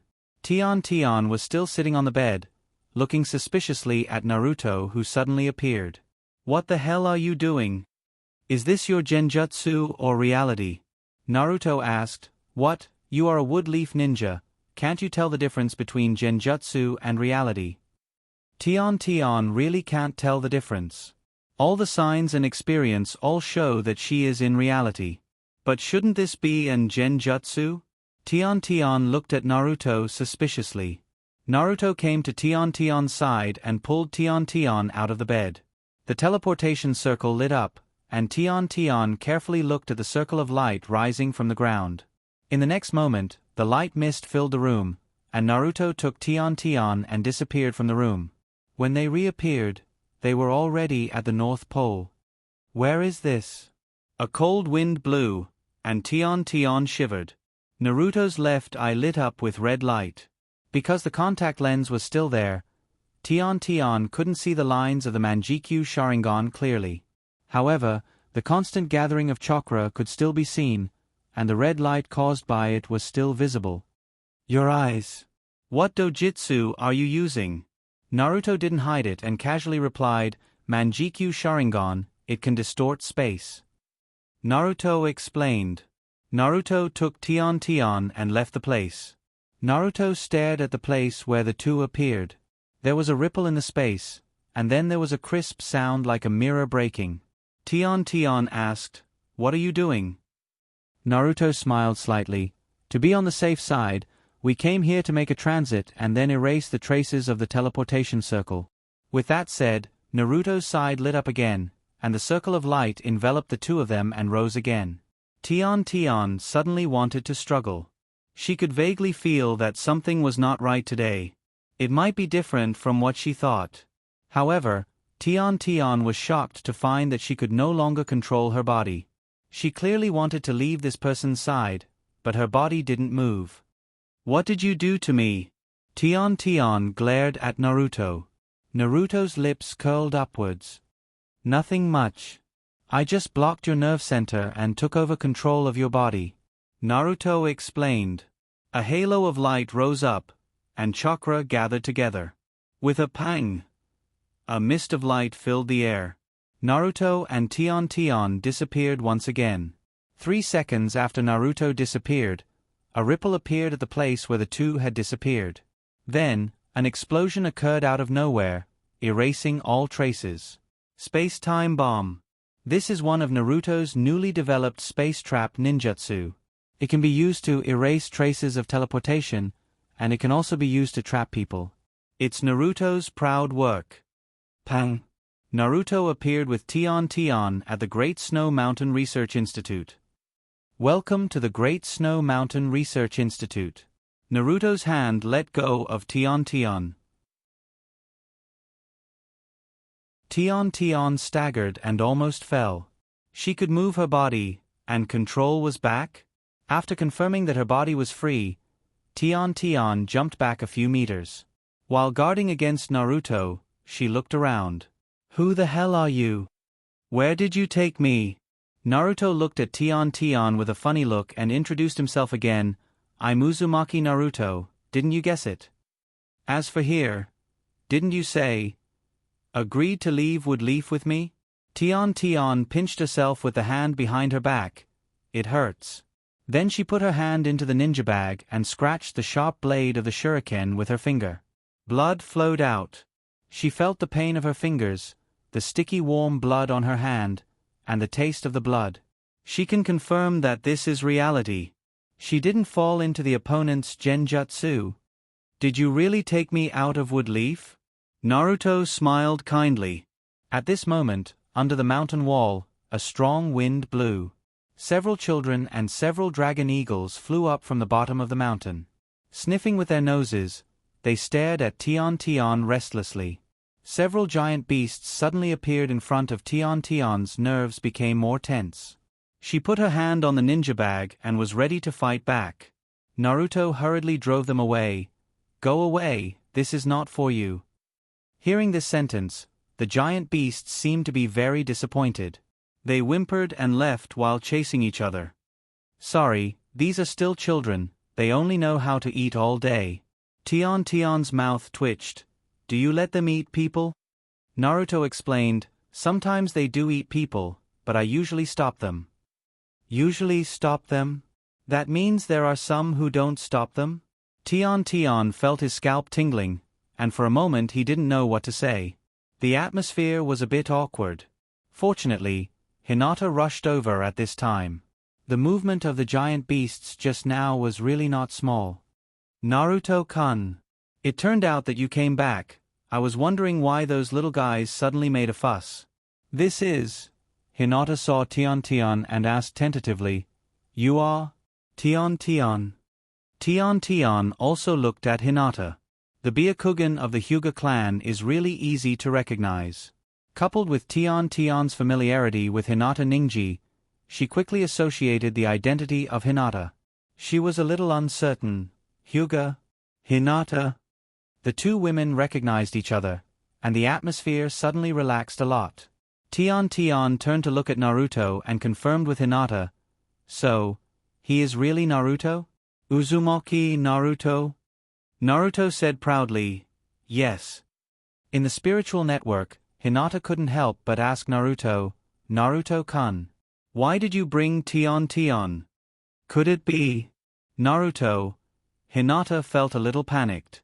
Naruto replied, I can't help it, the Sanbai was hidden in Mount Mayaboku by Jiraiya.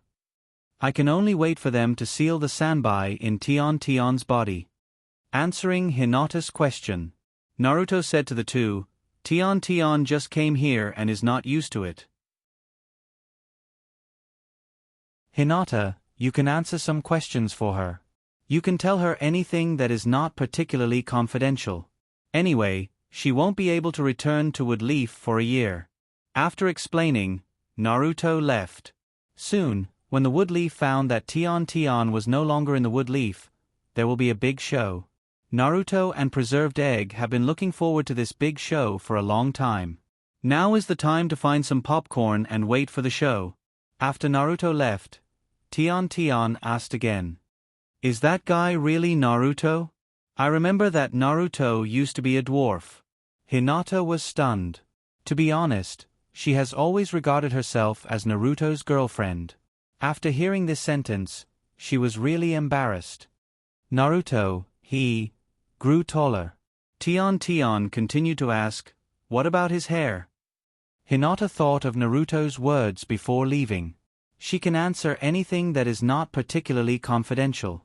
So she replied, it may be because of the 9 tails, or it may be because of the Uzumaki bloodline. Tion continued to ask about the Uzumaki bloodline. Gradually, he even asked about Naruto's origin. The moment he learned that Naruto's father turned out to be Yondaime Naruto, the shock was indescribable. He turned out to be Yondaime Naruto's child. How can those people do this to him? Hinata did not answer this question.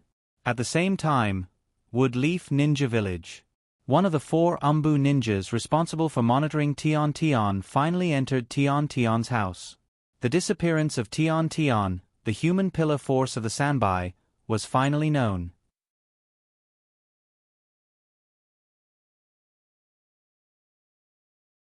Chapter 588.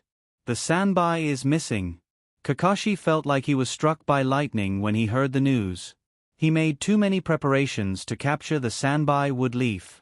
Not to mention that Jiraiya personally took action, the sealing ceremony of the Sanbai was secretly carried out in Mount Mayaboku.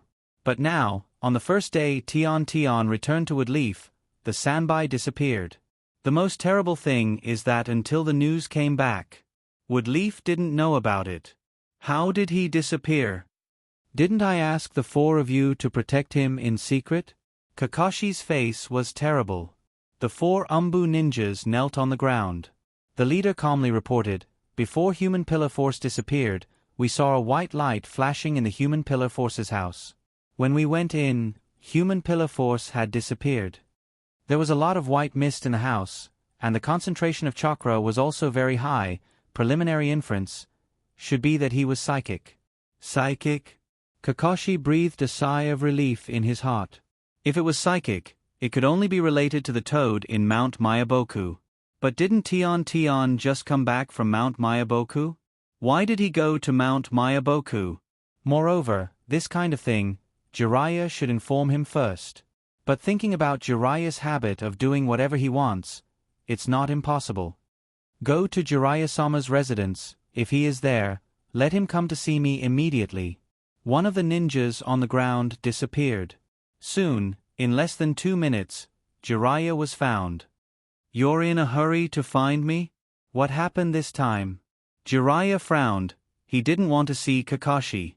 Kakashi didn't say much nonsense and directly asked, "You let Tion go to Mount Mayaboku?" Jiraiya was stunned. Huh? What Mount Mayaboku? Didn't she just come back? That girl is absent-minded, she can't practice. Why did I let her go to Mount Mayaboku? Kakashi's face was not good. Tion is missing. Then he told the story of Tion's disappearance. In other words, the toad's reverse spirit channeling had taken away his inference. Jiraiya narrowed his eyes and jumped out of the window of Naruto's office. Spirit communication technique. Toad loyalty. A large toad the size of a house was suddenly summoned. Jiraiya said a few words to the toad, and the toad disappeared again. A few minutes later, Jiraiya summoned again. Toad-jong, Jiraiya-sama, no one in Mount Mayaboku used reverse summoning technique to summon Tion. Jiraiya's face also turned ugly, and he questioned Kakashi, "Are you sure that Tion was summoned by summoning jutsu?" How could Kakashi be sure? It wasn't like he saw it with his own eyes. In the end, they went to Tion's residence. However, the fog of the spirit communication technique had already dissipated. However, there were also new discoveries. They found a letter in Tion's room. A letter was placed on the floor. It was very conspicuous. It was marked as Kakashi's personal address. The accompanying Umbu ninja became nervous. Naruto-sama, please be careful. This letter wasn't in the room before. Kakashi's hand that was about to take the letter paused. It wasn't there before? Could it be that the prisoner hasn't left Woodleaf yet? Pass the order. Summon all ninjas. Then this letter. Kakashi activated his Sharingan. There was no discovery, no trap. Jiraiya glanced at Kakashi and raised his hand to pick up the letter. The letter was opened, and there was a sentence inside. Tion was indeed summoned by summoning jutsu. Jiraiya and Kakashi's scalp tingled after seeing this sentence. It felt like someone was peeping at them. Kakashi began to confirm the identities of the several people present, especially the masked Umbu ninja. However, he found nothing. There was no problem with this person. Kakashi looked at Jiraiya. Jiraiya shook his head and said, "It's impossible for the toads of Mount Mayaboku to lie." Kakashi said, "Then is there a possibility that he wasn't summoned by the toads?" Jiraiya continued to shake his head. Tion has already signed a contract with the toads, unless... Halfway through, Jiraiya paused. He went to the courtyard and summoned Toad Tadashi again. "Toad Tadashi, has anyone touched the contract scroll?" Toad Tadashi replied, "If you don't count Jiraiya-sama, there is no outsider." Jiraiya directly asked, "Show me the scroll." Toad Tadashi spat out the scroll from his mouth. The scroll unfolded, and Tion's name was still at the end of the scroll. The 5 handprints under the name were also intact. Tion didn't terminate the contract with the toads. At this moment, the Umbu ninja in the room shouted, "Naruto-sama, there is a new letter." Kakashi quickly asked, "How did this letter appear?" The Umbu ninja quickly replied, "It suddenly appeared out of thin air." The atmosphere in the room became more tense. Jiraiya put down the scroll and also came over. No other traps were found. The letter opened, and there were 2 sentences on it. "Do you want to know where Tion is? Let Jiraiya clench his right fist and raise his left fist and bend his elbow to the left side of his ribs. Shout in the room, 'Burrow me.' You will know the answer." Note: shout. It was a very loud shout. Jiraiya frowned. Kakashi's heart was suddenly shocked. He pushed Jiraiya out. Since the enemy asked you to be in the room, they must have made a trap to kill you. Kakashi's expression was very serious. Jiraiya thought for a moment and used the heavenly cover formation. For a time, with Jiraiya as the center, a perception barrier spread out in a spherical shape. Eventually, the entire room was enveloped in it. No abnormalities found. Kakashi glanced away. Is it possible that they attacked you after you entered the room? Maybe they did. But Jiraiya replied, I was in the room just now. Everyone was a little confused. Woodleaf's ninjas were also summoned. Kakashi ordered Woodleaf to be sealed. Jiraiya said, I'll give it a try, don't worry, no one can kill me. Kakashi was a little hesitant. But the Sanbai was indeed important. So he said, I'll be next to you. After the discussion, Jiraiya took the letter and read it again. Clench your right fist and raise it. Clench your left fist and bend your elbow to the left side of your ribs. Jiraiya made a superhuman action. He asked Kakashi, what kind of seal is this? Kakashi was looking around with his Sharingan. When he looked back and saw Jiraiya's appearance, he got goosebumps. For some reason, he felt that this action was very shameful. I don't know. Jiraiya picked up the letter again and reviewed the words to be shouted. Borneo, Borneo. Jiraiya's voice was relatively small. The ninja on the side kindly reminded, Jiraiya-sama, it said to be shouted. Jiraiya took a look again, and there was indeed a note on it. So he cleared his throat. Clench your right fist and raise it, and clench your left fist and bend your elbow. Borneo, Borneo. It was really a shout. Super loud. At the same time, with Tion's house as the center, there was a series of ripples in the air. Small golden balls appeared out of thin air. Explosion. There were no loud noises, just like blooming flower buds. Yes, blooming. The golden dust scattered in all directions. The blooming golden lotus was very beautiful, and it was accompanied by a very light and pleasant fragrance. Inhaling that fragrance into his lungs made him feel relaxed and happy. The golden powder fell, and Tadashi, who hadn't left Tion's house, was instantly dyed with golden powder. But the place with the most golden powder was Tion's room. Jiraiya looked at the golden powder in a daze. Kakashi was also stunned. An inexplicable sense of familiarity was about to come out. It was very much like something they abhorred. Kakashi held his breath. Rumble. This was the stomach growling. This is bad. Kakashi and Jiraiya looked at each other. Then they rushed to Tion's bathroom at the same time. Jiraiya's speed was very fast, but the moment Kakashi's body lit up with lightning, there was no suspense about the outcome. Kakashi rushed into the bathroom with his self-created mist-release body flicker technique. Then he closed the door. Jiraiya desperately knocked on the door. Let me in. I can't hold it. Kakashi put chakra into the door and guarded the door. Go find someone else.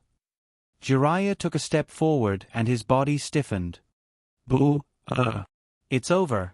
At this time, Tadashi's stomach was churning, and he couldn't hold back a bang.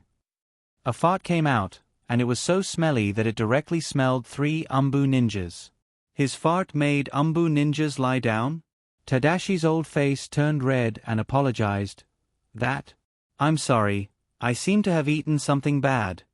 Then he hurriedly cancelled the summoning technique and fled back to Mount Mayaboku. At the same time, Naruto, who was far away in the Snow Country's Great Snow Mountain Research Institute, was overjoyed. In front of Naruto's eyes, the scene playing was the scene of Woodleaf at this time. In Naruto's body, preserved egg suggested, "Do you want to write them another letter?"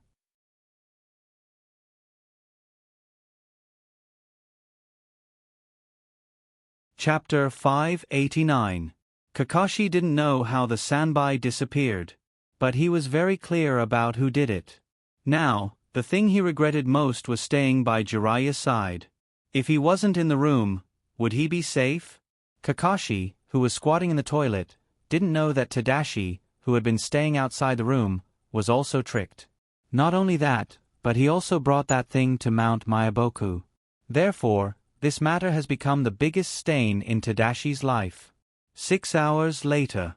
Jiraiya recovered first and knocked on Kakashi's toilet door. "Hey! Are you not done yet?" Kakashi heard Jiraiya's voice and couldn't help but ask, "You're not at the door all the time, are you?" If Jiraiya has been at the door all the time, what's the situation now? It's unimaginable. Jiraiya replied angrily, "Get out of here. I'm going to the toilet upstairs." Hearing this sentence, Kakashi finally breathed a sigh of relief. He replied weakly, "I feel fine, but it's difficult to stand up. I can't feel my legs." Squatting in the toilet until you can't feel your legs. The bitterness can only be understood by those who experienced it personally. Jiraiya gave an idea: inject chakra into your legs to dredge your meridians. Kakashi despised after hearing this. "Do you think I can't think of this method?" Jiraiya's mouth twitched. "Use it when you think of it." Kakashi said depressingly, "But my chakra has been used up. If I forcibly extract it, I will die." Squatting on the toilet for 6 hours is not something an ordinary person can do. The reason why Kakashi persisted is that he has been using chakra. Now, chakra is used up. Jiraiya was speechless after hearing this sentence. He complained, "You have too little chakra." Kakashi didn't answer. "He has a lot of chakra. He also has a Sharingan, otherwise, he wouldn't be so embarrassed." Jiraiya suggested, "Do you need me to call a medical ninja to help you?" Kakashi quickly replied, "Don't. Haven't you embarrassed yourself enough? Give me another 5 minutes. I'll take my time. By the way, do you have any paper?" "I ran out of paper." He didn't answer. Kakashi continued to ask, "Jiraiya-sama? Are you still at the door?" Jiraiya was indeed at the door. He was thinking about whether to find a paper for Kakashi. If he didn't, what would happen? In the toilet, Kakashi was anxious. "Jiraiya-sama? Jiraiya-sama?" At this time, the Umbu ninja outside heard Naruto-sama's call and rushed over. Seeing Jiraiya staring at the toilet insidiously, the ninja instantly understood. But that's not a good idea. After all, it's Lord Naruto. The Umbu ninja whispered, "Lord Jiraiya, if it's not convenient for you, can I help you?" Although his voice was soft, Kakashi still heard it. "Fuck. Jiraiya. You're outside, right? You must be outside." Jiraiya had no choice but to reply, "What's the hurry? I'm looking for paper for you." The door opened a crack, and Jiraiya threw the paper in. 3 minutes later, Kakashi finally came out. "Did you deliberately not want to give me paper?" The toilet door opened, and Kakashi questioned Jiraiya. But both of them were stunned when they saw each other. Jiraiya seemed to have lost a lot of weight, and his cheeks were sunken. Kakashi couldn't help but say, "Did you lose your face?" Jiraiya mocked back, "Do you think you're good with a mask?" Kakashi turned his head to look at the mirror and couldn't help but take a deep breath. "This little bastard is so ruthless." Jiraiya smiled bitterly. "It's okay. I've been worried that this kid would suddenly appear while we were squatting, and then kill us. Now it seems that it's okay." While the two were talking, a letter suddenly appeared on the ground. This time, Kakashi saw it with his own eyes. Kakashi only felt a chill on his back. What's going to happen this time? If it happens again, he'll be crippled. Kakashi didn't pick it up, and said to Jiraiya, "Look, there's a letter." Jiraiya replied, "This letter may be for you." The two were in a deadlock, and no one dared to pick it up. In the end, it was the Umbu who picked up the letter. The letter was opened, and the Umbu said to Kakashi and Jiraiya, "This letter is for you." Kakashi still didn't take the letter, and looked at it from a distance. It said, "Don't be angry. This prank isn't just a simple prank. The gold powder can help you expel the impurities in your body and heal your body's hidden injuries. Although the process is painful, the benefits are great. You'll feel it after a week of rest." Seeing this, Kakashi and Jiraiya's faces were obviously better. But when they saw the next sentence, their faces couldn't help but turn green again. It's just, there's also a side effect. As for what it is, nothing. You'll know in 2 days. What do you mean nothing? What's the side effect? Just say it. Kakashi and Jiraiya roared in their hearts. The letter continued, by the way, don't look for the Sanbai human pillar force, because you won't be able to find him. Finally, I will pray for you. I hope you live a long life and don't die in the World War. Finally, I'll say one last thing. If you lose in the battle, admit defeat early. Your life is more important than your face. Ending. The hope of the whole village, Uzumaki Naruto. Kakashi almost spat out a mouthful of blood. The hope of the whole village. Whose hope are you? You're the scum of the village. Rumble. His stomach suddenly growled, and Kakashi didn't dare to breathe and directly covered his stomach. But this time, his stomach didn't hurt. That feeling should be... Rumble. Jiraiya's stomach also growled. Jiraiya's body also stiffened, and he looked at Kakashi with fear. It doesn't seem to hurt? Kakashi nodded and said, it doesn't hurt. Jiraiya continued to ask, a little hungry? Kakashi agreed, it does feel like I'm hungry. Let's go eat. Then without hesitation, the two directly found a barbecue restaurant and ate. Because they were too hungry. While eating, Jiraiya guessed, the side effect that kid said wouldn't be hunger, right? Kakashi replied with a lisp while stuffing his mouth, yes. Suddenly, Kakashi's movements stiffened. Jiraiya saw Kakashi's strange behavior and was full of worry. What's wrong? Your stomach hurts again? Kakashi replied, no. I just remembered something. Since Tian and Toad have signed a contract, then can't we let Toad use reverse summoning to find Tian? Jiraiya was overjoyed. It makes sense. You can be smart sometimes. Kakashi urged. Quick. Summon Toad. Jiraiya directly used summoning and summoned one of the two Toad Sennin, Fukasaku Sennin. But he didn't expect that Fukasaku suddenly farted after being summoned. It was a fart full of yellow smoke and durian smell. The scene suddenly became quiet.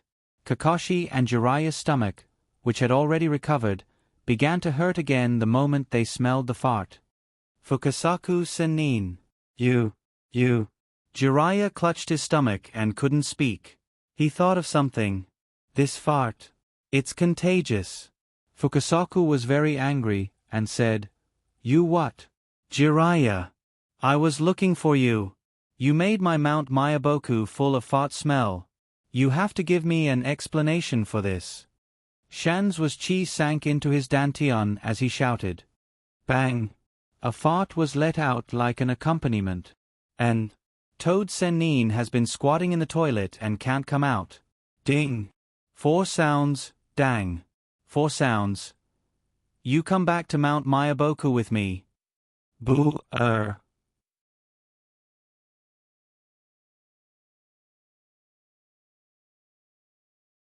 Chapter 590. Fukasaku Sennin deactivated the summoning technique and returned to Mount Mayaboku. Soon after, he used the reverse summoning technique to summon Jiraiya back to Mount Mayaboku. Only Kakashi was left behind, clutching his stomach in pain. Kakashi's eyes scanned the surroundings. He needed a toilet. A restaurant? If word got out that he was occupying someone else's toilet in a restaurant, his reputation as Naruto would be ruined. Let's go to Tian's house. Kakashi jumped out of the window. Chakra continued to squeeze out whatever little she had left and rushed to Tian's toilet. Fortunately, after this time, she was fine. Her stomach didn't hurt anymore. She just kept farting. Kakashi walked out of the toilet and reflexively looked at the ground where the letter appeared. There was another letter. Kakashi hurriedly picked up the letter. The letter opened. I forgot to tell you that farts are contagious. Inhaling secondhand farts won't help the body expel impurities. It will only make your stomach hurt. Just these 2 sentences. Kakashi's face turned green. He then looked around. Naruto, come out. I found you. A letter appeared on the ground. The letter opened. You're so awesome that you even found me. Then, tell me where I am. If you can't tell me, I'll leave you some golden pills at your house. Kakashi didn't know where Naruto was, but he was sure that Naruto could see him.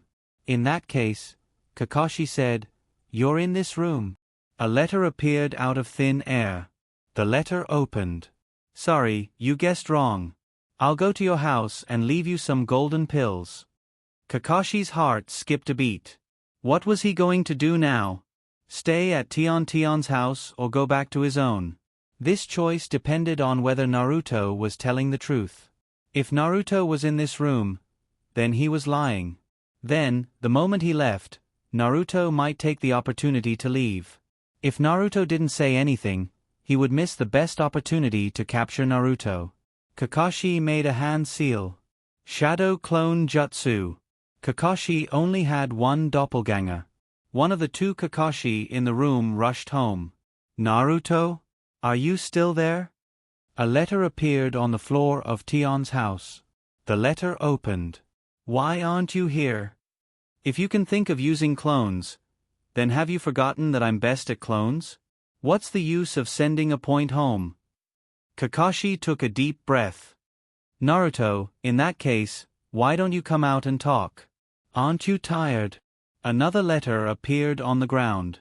The letter opened. "I'm not tired. It's quite fun.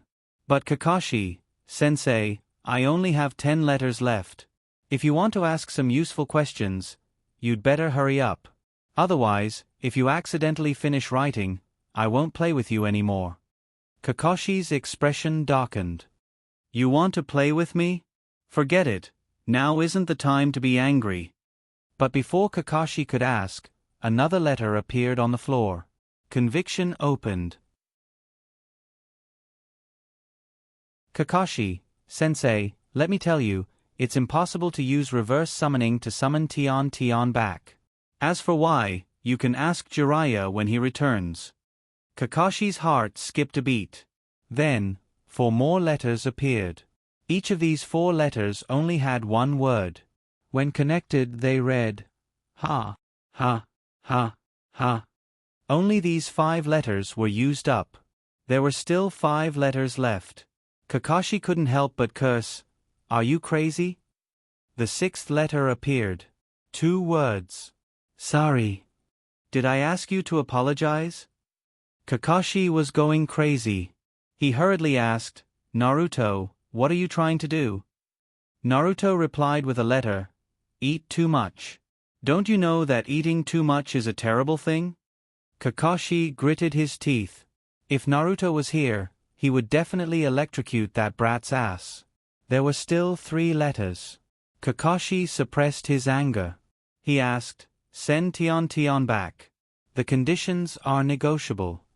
The 8th letter appeared. "Sure, I'll use wood leaf in exchange. Are you willing? If you're not willing, then there's no negotiation." Kakashi flew into a rage. "Naruto, do you think this is fun? I'm telling you seriously. It's not fun at all. Do you know how much damage you've done to wood leaf? Your father sacrificed his life to protect the village. Are you just going to watch it go extinct?" The 9th letter didn't arrive. Kakashi thought that Naruto was moved by him and was thinking carefully. Unexpectedly, the 9th letter opened. "Did you say anything just now? I went to your house in person and put 10 little golden pills in your house. 10 different flavors. Don't worry firsthand, fragrant pills can improve the body. Don't thank me. This is what I should do. For the last letter, I promise you that I'll answer whatever you ask. Lying is a dog."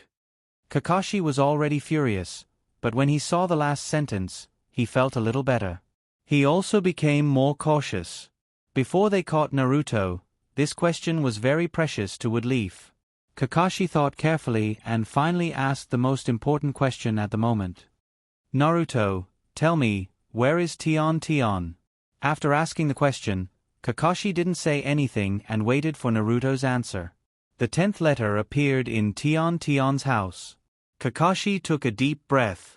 He solemnly opened the letter. After reading it, Kakashi couldn't suppress the anger in his heart and flew into a rage. There was only one sentence on the letter: "He's with me."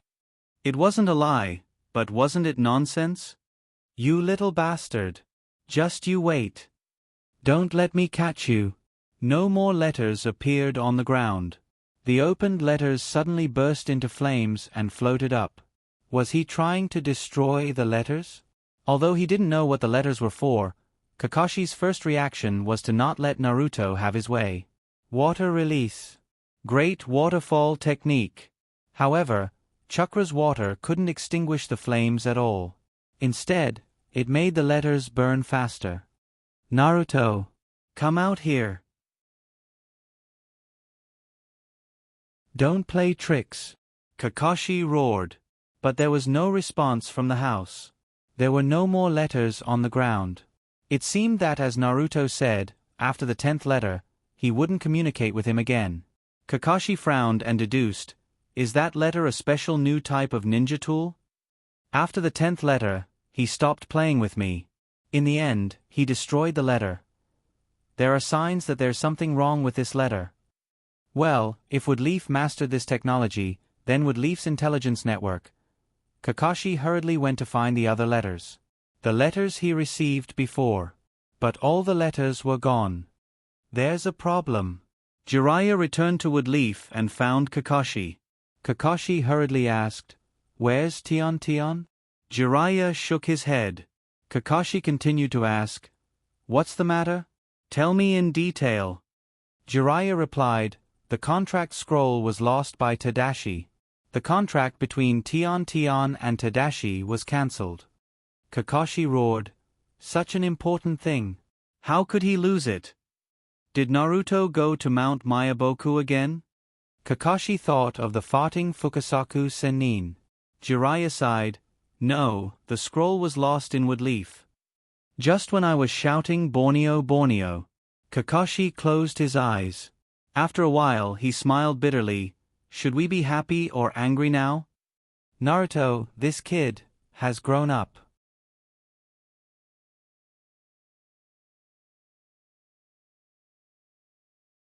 Chapter 591. A month passed in a hurry.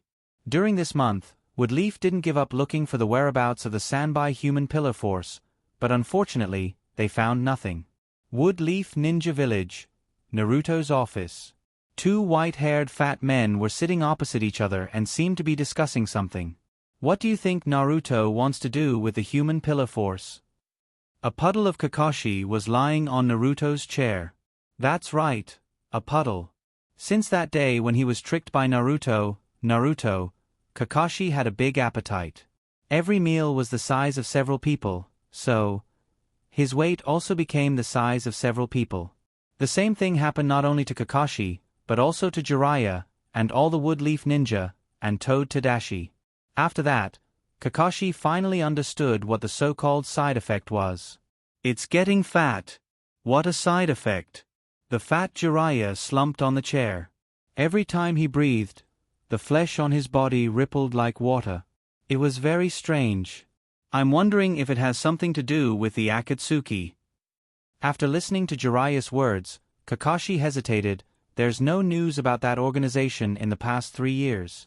They may have given up the plan to catch the Bijou. Jiraiya sneered. "Give up?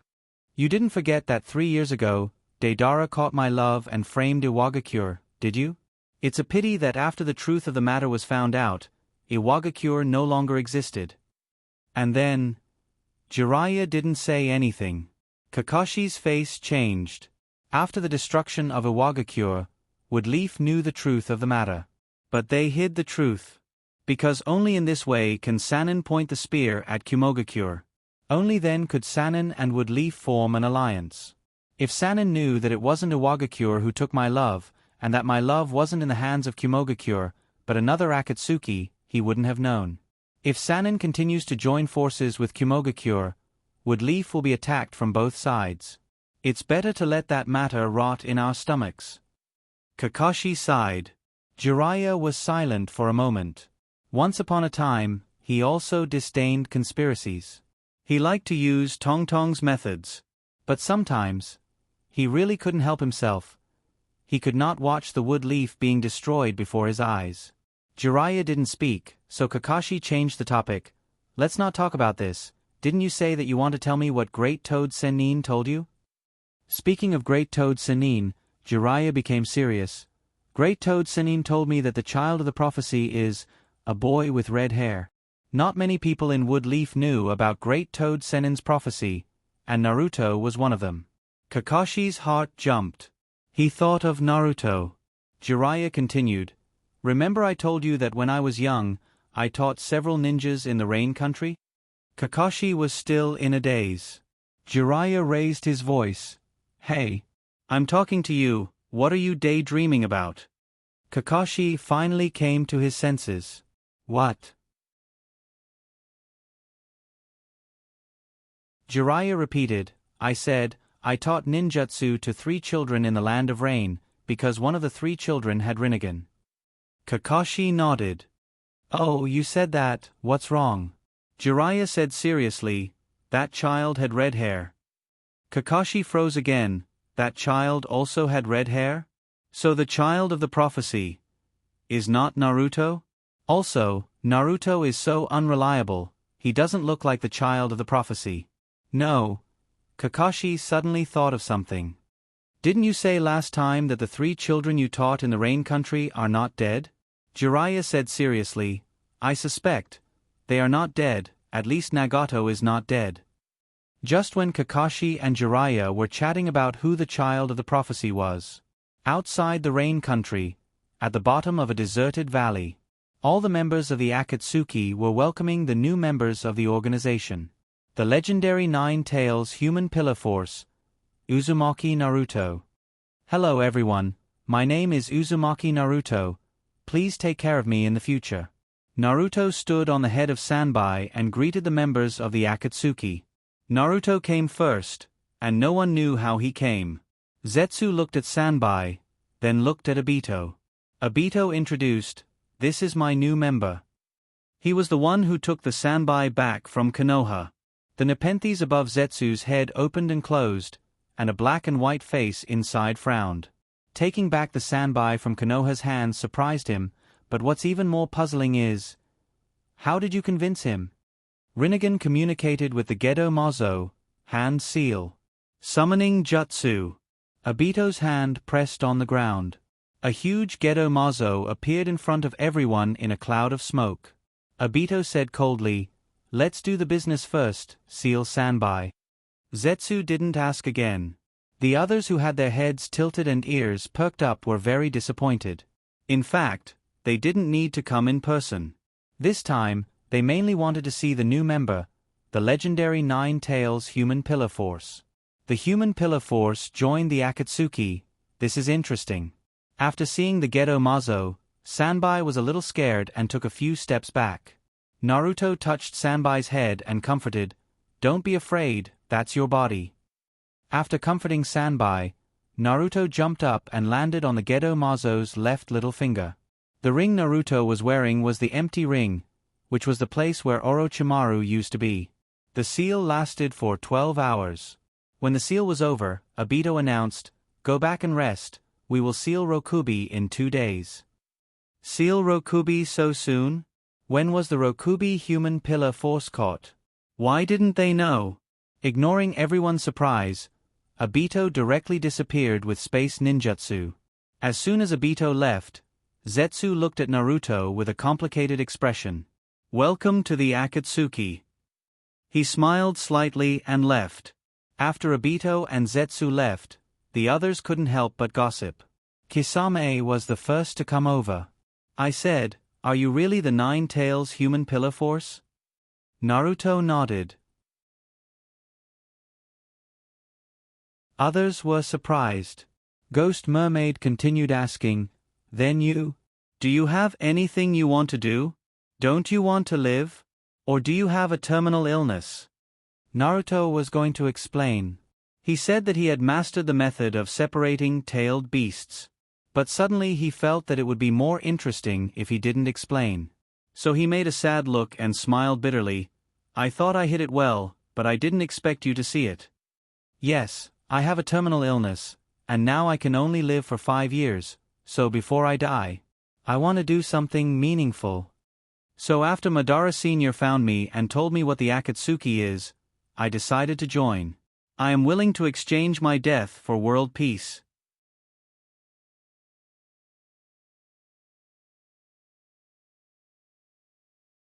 Chapter 592. Snow Country, Great Snow Mountain Research Institute. Tsunade came back with Hinata. Because Naruto hasn't fulfilled his promise, most of the time, Hinata and Naruto still can't see each other. Where's Naruto? Tsunade asked Tion. Tion replied, he said he was going to the rain country. Naruto isn't here, he went to the rain country? Rain country? Akatsuki organization? Tsunade asked, what did he do? Tion shook his head, I didn't ask, I don't know. Hinata on the side asked, the sanbai in your body? Tion shrugged, he separated it. The sanbai has been separated, so it's not difficult to guess what Naruto did. Tion looked at the two. What do you want to drink? I'll get it for you. She didn't know if it was an illusion, but when Tion said this sentence, Hinata felt as if Tion was the hostess here. And the clothes on Tion's body. It's no longer the one in wood leaf. It's the latest style of the snow country this month. Did she buy it herself, or did Naruto bring it? No, I'll do it myself, I'm familiar with this place. After declining Tion, Hinata went to make coffee by herself. Perhaps it's more stressful to be alone with Tsunade. Tion followed her. On the side, they were chattering like little birds. You say, how did Naruto grow in the past 3 years? He's changed so much, he wasn't as tall as me in the past. Saying that, he measured the position of his chest, he's so tall, I can beat 10 of him. Hinata grinded the coffee beans and smiled politely. He has changed a lot. Tion continued, but he's become really handsome. Maybe even Sasuke can't compare to him now. She then nudged Hinata with her elbow. Hey, I didn't ask you before. Why are you here? Have you, already? At this point, Tion suddenly smiled ambiguously. At this time, Tion was much more lively than when she first came. It was obvious that after the separation of the 3 tails, the knot in her heart had been untied. Hinata was embarrassed by Tion's words. She said casually, what are you talking about? Nothing happened between us. Tion narrowed his eyes at Hinata and asked in disbelief, really? Hinata's cheeks blushed. Really? Tion rolled his eyes. Then, do you like him? Hinata was still a little girl. She couldn't say this kind of thing, so she didn't answer. Tion didn't give up and continued, you don't like him? If you don't like him, then I'll chase after him. Hinata suddenly turned her head, and her momentum was affected by her emotions. Don't you dare. Chakra formed a position and pressed on her body. Tion only felt his breath stagnate, just like the first time he saw the 3 tails. Hinata is so powerful. Tion was shocked by Hinata's reaction. Instantly extinguished, he said, don't get excited. I'm joking. Naruto is yours. I will never steal him. Feeling the change in Chakra's aura, Tsunade hurried over. What's wrong? Tion quickly hid behind Tsunade. I was joking about stealing Naruto, and someone became anxious. When Hinata saw Tsunade coming, she took a deep breath, and the field dissipated and disappeared. After learning the whole story, Tsunade rolled her eyes at Hinata. If you were so strong earlier, you would have taken Naruto. Why wait until now?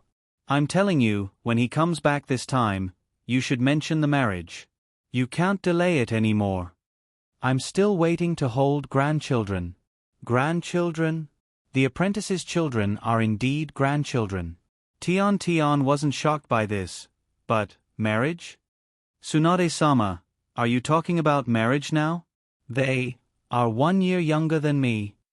Isn't it too early? Tion was shocked. Tsunade teased Hinata and said, if you don't hurry, in the future, Naruto will be seduced by a little fox like you. Tion quickly waved his hand and said, don't misunderstand, although Naruto is handsome, I've liked Sasuke since I was a child. Truth. Fake. It was just Tion's casual thought. But Tion didn't expect this nonsense. Tsunade looked at him with great shock. Tion, I think, compared to Sasuke, you have a higher chance of success if you choose Naruto. Tion was stunned. Why? Tsunade said seriously, because you hooked up with Naruto, Hinata won't kill you. If you hook up with Sasuke, Sakura will pull out your tendons. Tion, wait. You're not telling me. Sakura is here too, are you? Tsunade asked back. You don't know? Tion took a breath. How would I know? Would Leaf said that Naruto turned into 9 tails and killed Sakura. How would I dare to ask about Sakura in front of her? So, Sakura Haruno isn't dead? Tsunade nodded. Tion took another breath and asked, then, Sasuke isn't here too, is he? Tsunade nodded again. Tion covered his mouth. His eyes widened. I didn't expect there to be so many people here. But I've been here for a month, why haven't they come? Tion and Tsunade chatted, answering questions.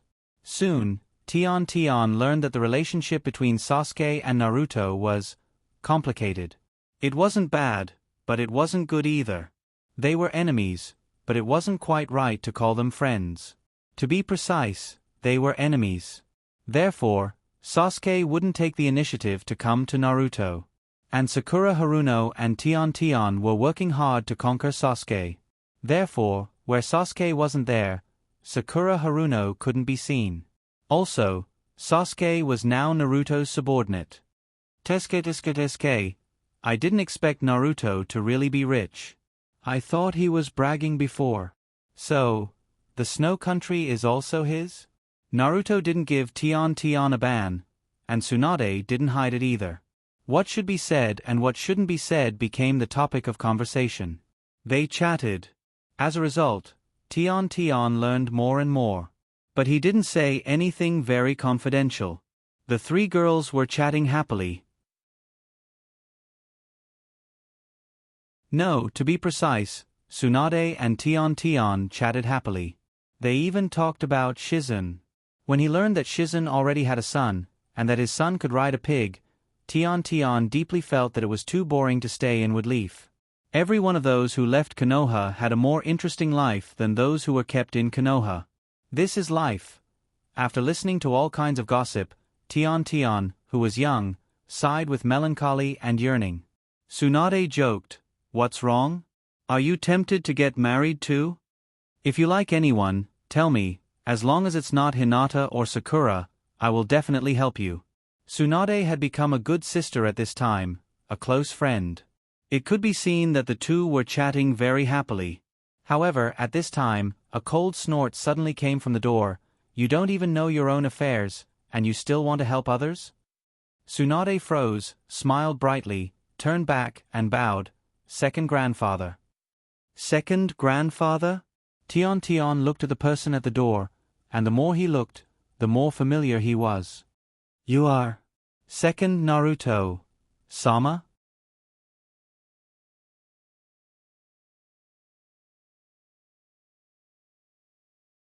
Chapter 593. After sealing the Sanbai, the Akatsuki members rested for 2 days and began to seal the Rokubi. After sealing the Rokubi, they rested for a week before sealing the Ichibi. When the Ichibi was sealed, the Akatsuki members, from top to bottom, were so tired that they almost vomited blood. No, someone was so tired that they vomited blood. That person was Uchiha Itachi.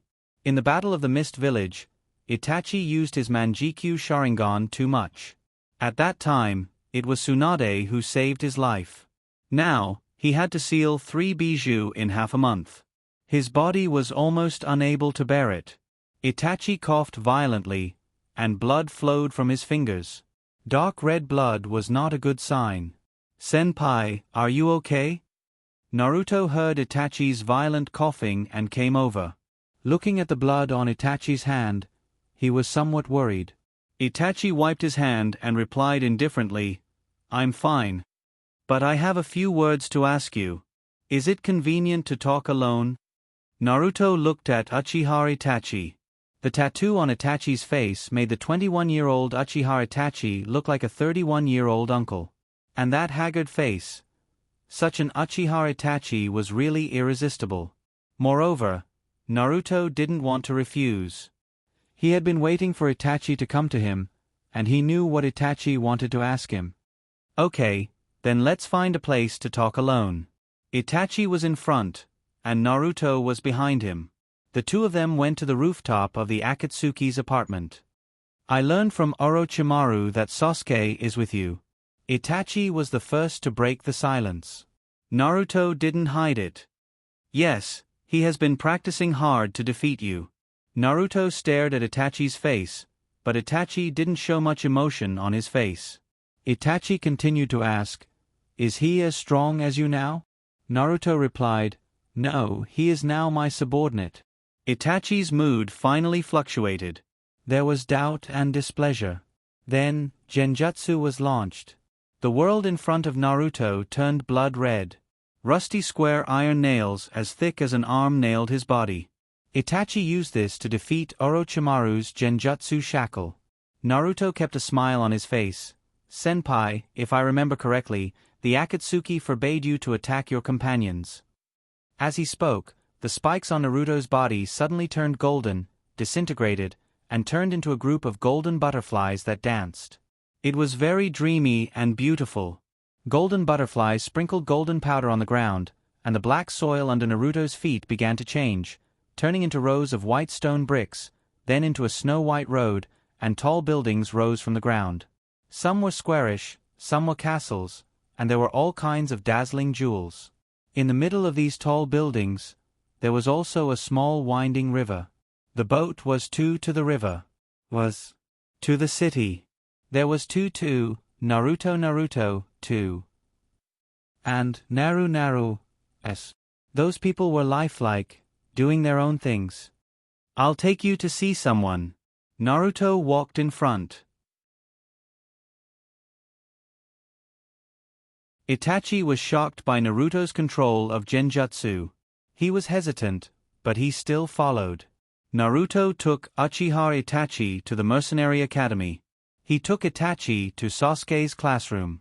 Itachi stood outside the door. In the classroom, Sasuke was talking about the practical experience of armor. "That's your brother.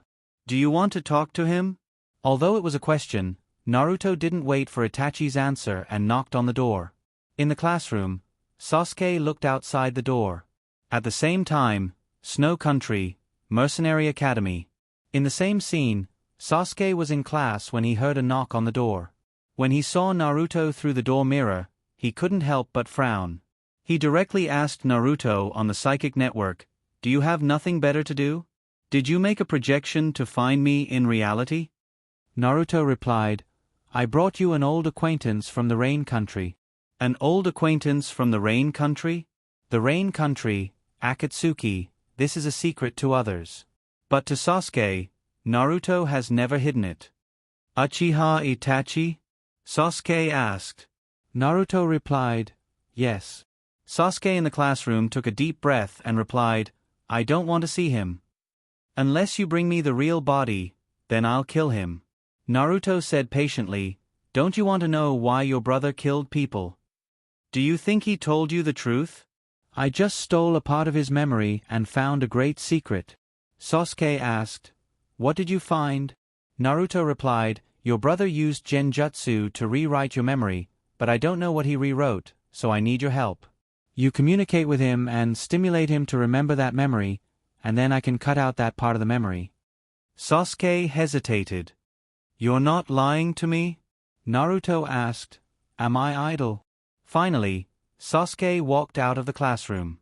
In the spiritual network, Sasuke asked Naruto, "What should I do?" Naruto replied, "Just be yourself, quarrel or whatever, it's fine. Sasuke threatened Naruto, "You better not be fooling me this time. Otherwise, I'll flatten your school." Sasuke stared at Itachi's projection with disgust. "What's wrong? You're in such a hurry to find me. Are your eyes going blind? So you can't wait to find me as a substitute?" Hearing this, Uchiha Itachi was startled and turned to look at Naruto. Naruto knew Itachi's doubts and explained, "The one in front of you is not made of genjutsu, but your brother himself. Simply put, I used your spiritual power as a medium to let you meet."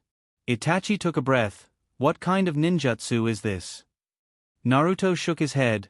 "This is not a ninjutsu, it's a technique." "Well, you two brothers talk. I'm going to take Sasuke's place to teach my lovely student." With that, Naruto walked into the classroom. Soon, there was a rising sound in the classroom, and there was a neat greeting. Uchiha Itachi heard the word, "principal." He was even more confused. So he asked tentatively, "How is your Sharingan now?" Sasuke mocked, "I'm sorry to disappoint you, I didn't open the Manjikyu Sharingan. I've been using the 3 Tomo Sharingan all this time." Itachi stared at Sasuke. "You gave up the Sharingan?" Sasuke replied, "The Sharingan is just an auxiliary for me. Don't worry, even without the Sharingan, I can still kill you and avenge my clansmen." Uchiha Itachi's voice became indifferent. "Idiot." Then, he disappeared. It was Itachi who took the initiative to cut off the spiritual connection. After Itachi disappeared, Sasuke asked Naruto, "How is it? Did you find anything?" Naruto was a little embarrassed. "Oh. You're too useless. You're letting him go after just a few words." Sasuke's face darkened. "You asked me to be myself." Seeing Sasuke's face getting more and more ugly, Naruto changed the topic. "However, although I intercepted some memory fragments, there is an image of Danzo in them. When I reincarnate Danzo in the filthy earth, your problem will be solved."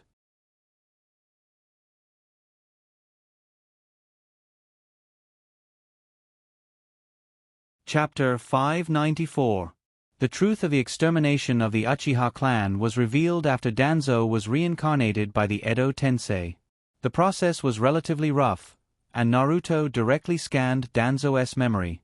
"Why didn't you scan Danzo's memory earlier? 3 years ago, when you brought back Uzumaki Mito from the wood leaf, you brought back Danzo's ashes, right?" Sasuke, who learned the truth, questioned Naruto. Sasuke held Danzo's urn. There was a label on the urn, which was the label of the Great Snow Mountain Research Institute. It recorded the time of storage. Naruto replied, "I brought Danzo's ashes out because of the collusion between Danzo and Orochimaru. Later, I lost interest again and forgot about this guy." Sasuke put the urn on the ground and closed his eyes in pain. If he knew the truth earlier, he wouldn't have stupidly resented that person for 3 years. Is he okay? Naruto knew that Sasuke was asking about Uchiha Itachi.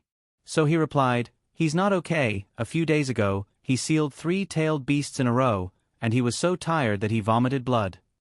When Sasuke heard this sentence, he almost slapped Naruto's face and shouted, "Are you so anxious?" Naruto rolled his eyes. "Now you know how to feel distressed? Yesterday, didn't you say that you would crush his bones and scatter his ashes?" After provoking Sasuke, Naruto continued, "Anxious, of course, I'm anxious. Hinata is already a big girl, I don't want Hinata to have no parents at her wedding." Sasuke frowned and thought about the relationship between the Akatsuki's sealed, tailed beasts and Naruto's wedding. After a while he said, "Naruto, I want to destroy Woodleaf." Naruto nodded. "If I were you, I would think the same when I heard the news." Sasuke stared at Naruto. The Naruto in front of him was just a projection. Otherwise, he would have already beaten this guy up. "Did you do it on purpose?" Sasuke suddenly asked such a question. Naruto replied, "How could I? I just happened to discover that there was something wrong between you and your brother. That's why I wanted to find out the truth. Moreover, I am not a kami. If I didn't feel that something was wrong with your brother, How would I know that Danzo was the one behind the destruction of the Uchiha clan? Sasuke stared into Naruto's eyes. You really don't know? Then how do you know I'm referring to this matter? Naruto said as if it was a matter of fact. Because I'm smarter, I guess that you are asking about this matter. You must be thinking that telling you the truth at this time is to make you hate Woodleaf. Sasuke continued to stare at Naruto. Then you are wrong. I asked you if you did it on purpose. I wanted to ask. You sealed 3 bijou in a row. This matter is not intentional. You deliberately want to exhaust my brother to death, right? Because you are afraid that his survival will affect what you want to do. Naruto's mouth twitched and said with dissatisfaction, Do I look so sinister? Sasuke affirmed, Yes. Naruto was angry and turned around to leave. Good intentions are regarded as bad intentions. I just don't want to see you two brothers continue to be hostile. Sasuke suddenly said, So you asked him to meet me? Naruto nodded.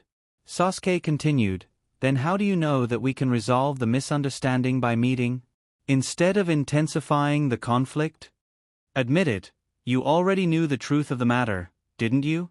Naruto turned around again and stared at Sasuke. Fine, I'll tell you the truth. The reason I brought your brother to meet you is because I feel that he is about to die. So, I want to be a good person for once and let him see his family before he dies. After saying this, Naruto's image faded and was about to disappear, when Sasuke hurriedly called out, Wait a minute. Naruto's virtual image solidified again. What's wrong? Sasuke said very seriously, Whether or not he will affect your matter, you are not allowed to kill him. Otherwise, I will raze your school to the ground. Raze my school to the ground again. Can't you threaten me with something else? Naruto was speechless, but he comforted, Don't worry, I have no intention of doing anything to your brother. What I do is the general trend, your brother. He can't change anything. Naruto's image directly disappeared. Obviously, he didn't want to continue arguing with Sasuke. Sasuke didn't give up and called Naruto. Spiritual network. Sasuke asked, Then, can you save him? Transplant first-generation cells into him? Naruto replied, That's only if we have Hashirama's cells. The inventory is already used up. Sasuke said in disbelief, Used up? I remember there is still a portion. Naruto explained, Your memories are all in the past, there were some left, but they were exchanged for by those human Pillar 4 students. I took the tailed beasts from their bodies, so I can't not replenish them, right? In order to prevent Sasuke from continuing, Naruto comforted him, Don't worry, when I get first-generation cells in the future, I will save your brother. After that, Naruto hung up the phone and set Sasuke to not call for 12 hours. Rain Country. Naruto was lying in his small room and said with emotion, It's good to have a brother, well, I should let Hinata have more in the future. It didn't take long for Obito to ask for a call. Naruto clicked to connect. Obito reported, I've done what you asked me to do. The Mist is willing to sign an alliance agreement with Woodleaf. Naruto asked, What are the conditions? Obito continued, Assist the Mist in collecting the 7 swords that were scattered around the country. Naruto was stunned. That's it? Obito replied with certainty, That's it. The conditions of the Mist were surprisingly simple. Obito continued, These 7 swords should have a special meaning for the Mist, so... Naruto interrupted, Bullshit. If my guess is correct, the Mist should be ready to join forces with Woodleaf. But it doesn't matter. They want to beat us at our own game, we just need to cooperate with them. When the Mist and Woodleaf reach an alliance, the Cloud will have to put aside their doubts and hire us. You continue to keep an eye on the Mist and Woodleaf. Once the contract is signed, release the news to the Cloud. Obito. Yes. System prompt, Sakura Haruno requests a video call. Naruto was stunned. Sakura Haruno is looking for him? This is a rare thing. Since Sasuke appeared, this girl hasn't looked for him alone for a long time. Obito also finished what he needed to say. Naruto hung up the phone and called Sakura Haruno. Then Sasuke's big face appeared in front of Naruto. Beside him stood the petite Sakura Haruno. Well, Naruto didn't need to speak to know what was going on. Sasuke couldn't get through to Naruto, so he asked Sakura Haruno to contact him. "What's wrong? I heard that you were in a cold war these days? Just to see me, your cold war is over?" Sasuke didn't answer Naruto and directly said, "I want to join the Akatsuki."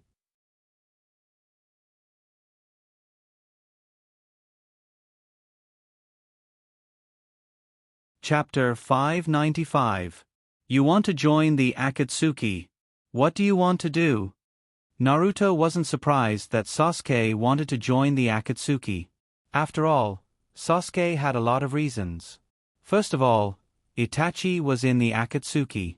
Second, the Akatsuki would soon join forces with the Cloud to destroy the Wood Leaf. Knowing the truth about the Uchiha's destruction, Sasuke's feelings toward the Wood Leaf should be nothing but anger. After all, the Uchiha were an extreme clan. I want to beat that person. And then destroy the Wood Leaf in front of that guy. Sure enough, Naruto guessed right. However, Naruto knew that there was a third reason: to protect Itachi. Since Itachi was willing to destroy the Uchiha for the sake of the Wood Leaf, his loyalty to the village has reached the extreme. When the Akatsuki and the Cloud join forces, the possibility of Itachi betraying them is very high. In other words, Sasuke was worried that Naruto would attack Itachi at that time. Naruto stared at Sasuke, and after a while, he grinned and said, "You are a good brother. I can let you join the Akatsuki, but you can't leave your original position." The original position refers to the position of a captain, and the position of a teacher in the mercenary academy. Sasuke nodded. Before the call ended, Sasuke suddenly said, "By the way, there's something I want to say for a long time." Naruto asked, "What?" Sasuke suddenly smiled like Naruto. "Your smile is really insidious." After that, Sasuke disappeared, leaving Naruto in a daze. He was speechless. "My smile is insidious? It's obviously handsome, okay?" An ice mirror appeared in front of Naruto, and Naruto practiced smiling in front of it. 3 days later, the Mist and the Wood Leaf signed an alliance treaty. It was signed in the morning, and there was news from Kumogakure in the afternoon. The Raikage was furious when he heard the news. New Raikage office. Do the Mist people want to die so badly? The thunderous roar shook the windows of Raikage's office.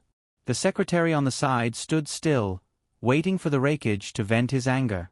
When the Raikage stopped roaring, the secretary spoke. "Raikage-sama, the current situation is very bad for us. The Mist signed an alliance treaty with the Wood Leaf will soon refuse to trade with us.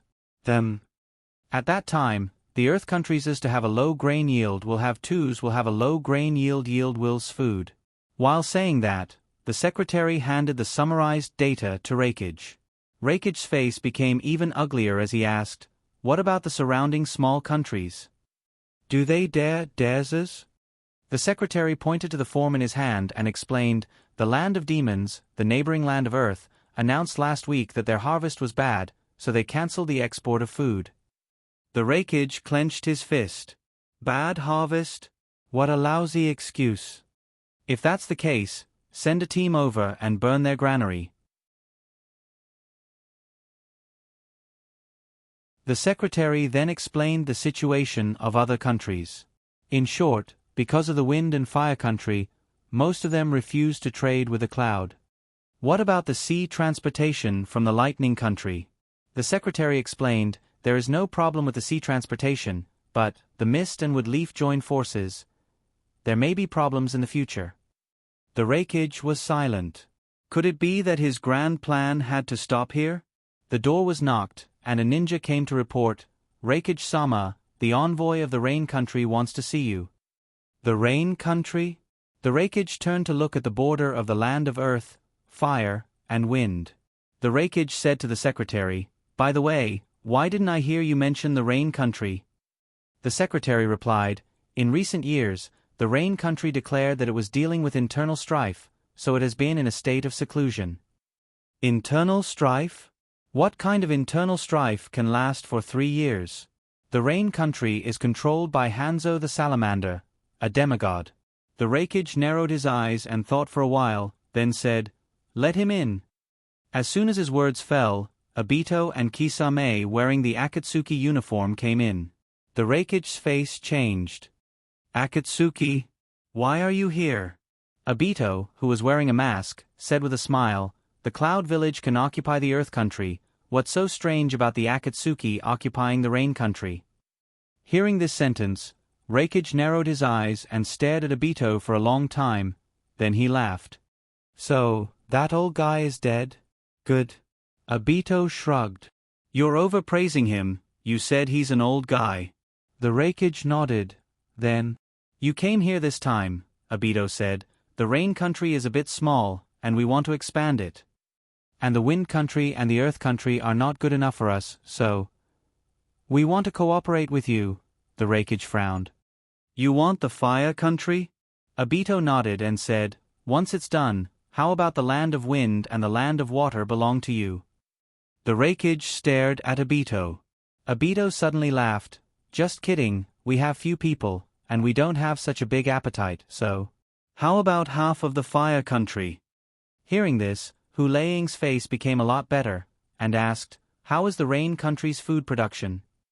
Obito smiled. "The local harvest is not good, but the food reserves are enough to feed the Earth Country for a few years." This was not a boast, because Obito had the convenience of Kamui Dimension, so he was good at snatching food. The Raikage continued to ask, "There has been a rumor that the Akatsuki has been collecting bijou cooperation with you. Is your condition really only half of the Fire Country? And you want to add the Hachibi?" Obito waved his hand again and again. "You can't frame us." The Raikage's face was dignified, and he asked, "Isn't it? Then where did Sanen's my love go?" "I have news that the Iwagakure ninja who captured my love was also a member of the Akatsuki." Obito asked, "Do you have evidence?" The Raikage didn't speak. If there was evidence, the situation wouldn't be so bad. At least, they could guarantee that Sanen's Wind Country was on their side. Obito saw that the Raikage didn't answer, and he took out 2 photos. "Raikage-sama, you don't have evidence, but I do." The Raikage took the photos. One of the photos was the scene of Jiraiya capturing Sanen. The other was Tion's bijou. Woodleaf has captured the Sanbai and trained a new human pillar force. "You don't know about this, do you?" The Raikage's expression was serious. Obito continued, "In my opinion, Woodleaf has more than one bijou." That night, Naruto received a message from Obito. Kumogakure agreed to cooperate with the Rain Country and the Akatsuki. At the same time, as compensation for the accidental Akatsuki members in the Rain Country, Kumogakure was willing to give one of the 7 swords to the Akatsuki. Spiritual Network. Obito reported the situation to Naruto. "That's the situation, but Kumogakure is also smart, and they left Jiraiya to us to deal with. To deal with Jiraiya, the Akatsuki may have casualties." "Jiraiya?" Naruto thought for a while and replied, "I know, leave Jiraiya to me." "Is there anyone else who asked us to deal with?" Obito replied, "There is also Terumi Mei of the Water Country." Naruto continued to ask, "Nothing else?" Obito replied, "No." Naruto breathed a sigh of relief. "It seems that there is no Metkei. That's the person who almost kicked out of the ending." Naruto passed Metkai's information to Obito. "Remember this person, don't let the Akatsuki face him, let Kumogakure do it themselves."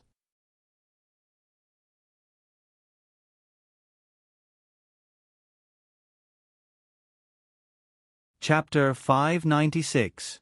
The Akatsuki once again welcomed a new member, Uchiha Sasuke. The ring he wore was the white ring worn by Konan in the past. On the Gedo Mazo, the Akatsuki had a video conference. When Obito introduced Sasuke's identity, Uchiha Itachi stared at him closely. The white ring was located on the middle finger of the right hand of the Gedo Mazo. And Uchiha Itachi's red ring was on the ring finger of the right hand. In other words, the 2 brothers were next to each other. The new member will team up with Naruto, who has no teammates yet. Do you have any objections?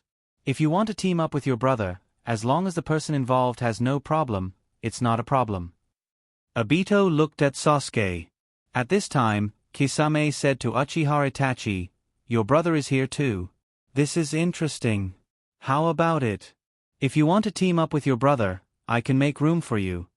Uchiha Itachi ignored Kisame and said coldly to Sasuke, "This is not the place you should come." Sasuke ignored Itachi and said to Obito, "No objection." And so, the matter was settled. The conference was over. Uchiha Itachi opened his eyes, his face was a little pale, and then he coughed. Sasuke's voice suddenly sounded from the window. "I didn't believe it when I heard Naruto say that you were dying, but now it seems, you won't live for long." Uchiha Itachi looked out of the window. Sasuke was wearing strange equipment, and he was floating outside the window looking at him. At the same time, Woodleaf Ninja Village. Naruto came to Jiraiya's house. Jiraiya suddenly pushed open the door and entered the house, making Jiraiya at home stunned. "Jiraiya-sensei, I haven't seen you for a few days. Your body is getting fatter." Jiraiya looked at Naruto. This time, Naruto didn't even change his appearance. He appeared in front of Jiraiya with his original appearance. Because there was no need to hide. After today, there will be no more Woodleaf. Kumogakure's ninjas and some members of Akatsuki have gathered, waiting for Naruto to lead Jiraiya away. Of course, it was to express his sincerity. Naruto had to lead Jiraiya away from Woodleaf first, and then Kumogakure's people would launch a general attack on Woodleaf. After Kumogakure attacked, other Akatsuki members would attack. Jiraiya didn't recognize Naruto. However, Naruto's red hair still attracted his attention. Jiraiya subconsciously thought of the great Toad Sage's prophecy. Nagato? No, this person doesn't have Rinnegan. But this person called him teacher. Who are you? Naruto took out a candy and threw it to Jiraiya. "Come, sensei, have a candy." Jiraiya's expression froze. His mood instantly changed. Who would directly give her candy when she didn't know her identity? Do you dare to eat candy given by a stranger? But, this guy can actually appear in Woodleaf. He should have a formal identity. Jiraiya held the candy in his hand and suddenly felt that the candy paper was a bit familiar. The candy paper opened. Inside, there was a small yellow-orange-colored ball wrapped in it. Fart candy! Jiraiya suddenly looked at Naruto. Naruto. Naruto showed 8 big white teeth and smiled. "Oh, Jiraiya-sensei finally remembered me." Jiraiya put down the candy and appeared behind Naruto in the next moment with body flicker technique. However, Naruto was faster than him and disappeared directly.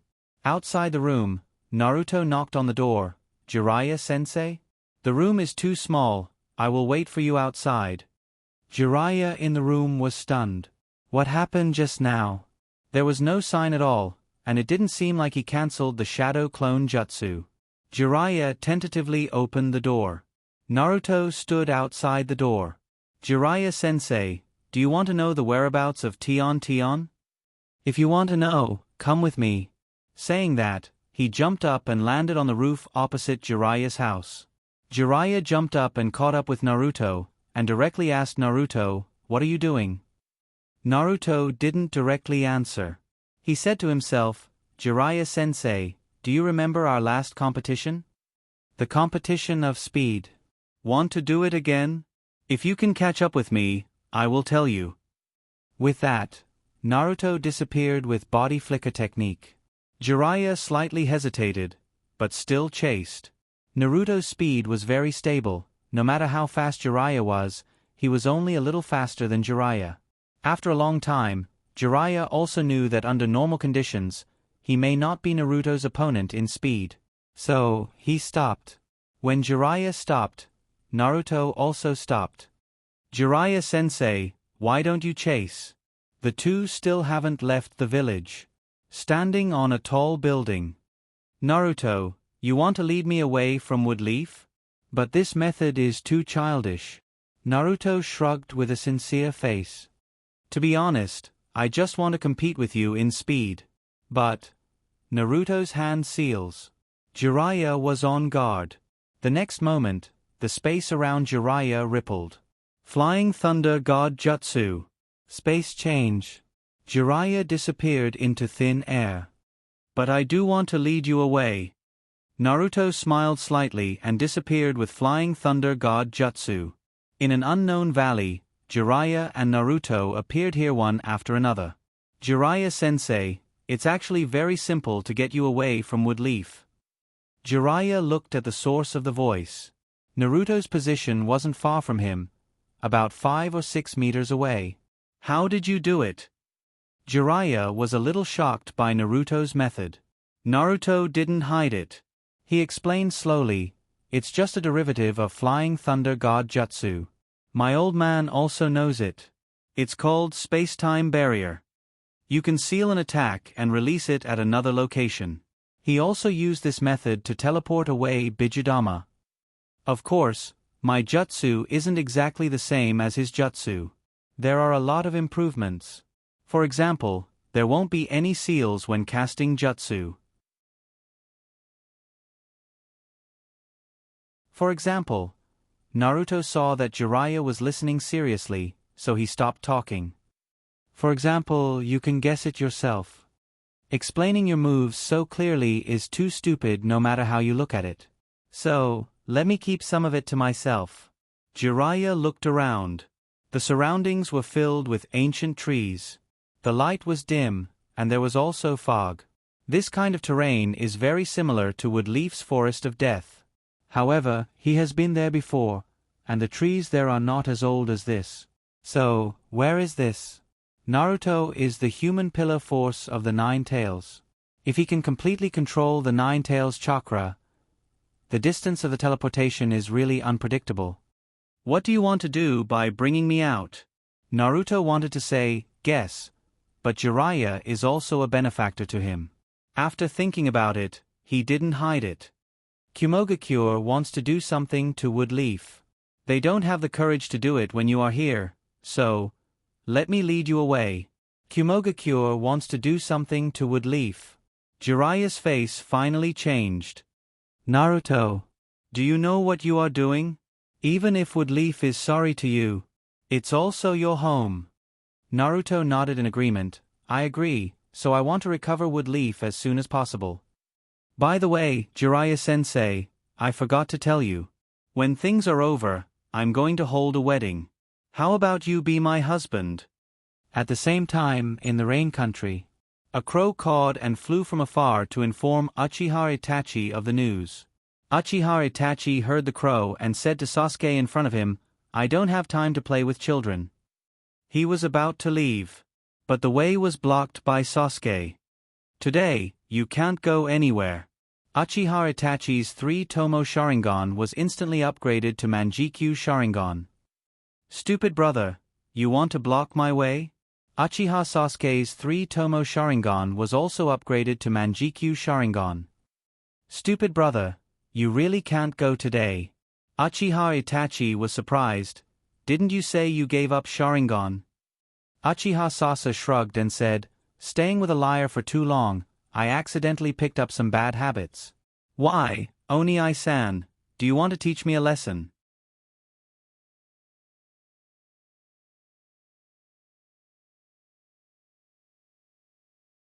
Chapter 597. Uchiha Sasuke was entangled with Uchiha Itachi. Naruto was entangled with Jiraiya. But it was different from the fight over there. Naruto's side was quite harmonious. Because Naruto didn't care about Jiraiya at all. Brat! Come here and let me beat you up. Jiraiya shouted at Naruto, and Naruto sat on the side eating an apple. Jiraiya approached, and Naruto directly used Flying Thunder God Jutsu to change places and continued to eat the apple. Don't waste your strength. If you have that strength, you might as well find a way to go back to Woodleaf. Naruto finished eating the apple and took out a peach and continued to eat. Jiraiya snorted. Do you think without me, Woodleaf, you can be slaughtered? You're wrong. Woodleaf's strength doesn't lie in an individual, but in every family and every person. Naruto rolled his eyes on the tree. Really? Yes, Kumogakure alone may not be able to do anything to Woodleaf. But what if I tell you that in addition to Kumogakure, 5 people from Akatsuki are involved? 5 Kage-level powerhouses. Can Woodleaf survive? Even if they can, Akatsuki can add 2 more Kage-level. 7 Kage-level and Kumogakure. Do you think Woodleaf won't lose?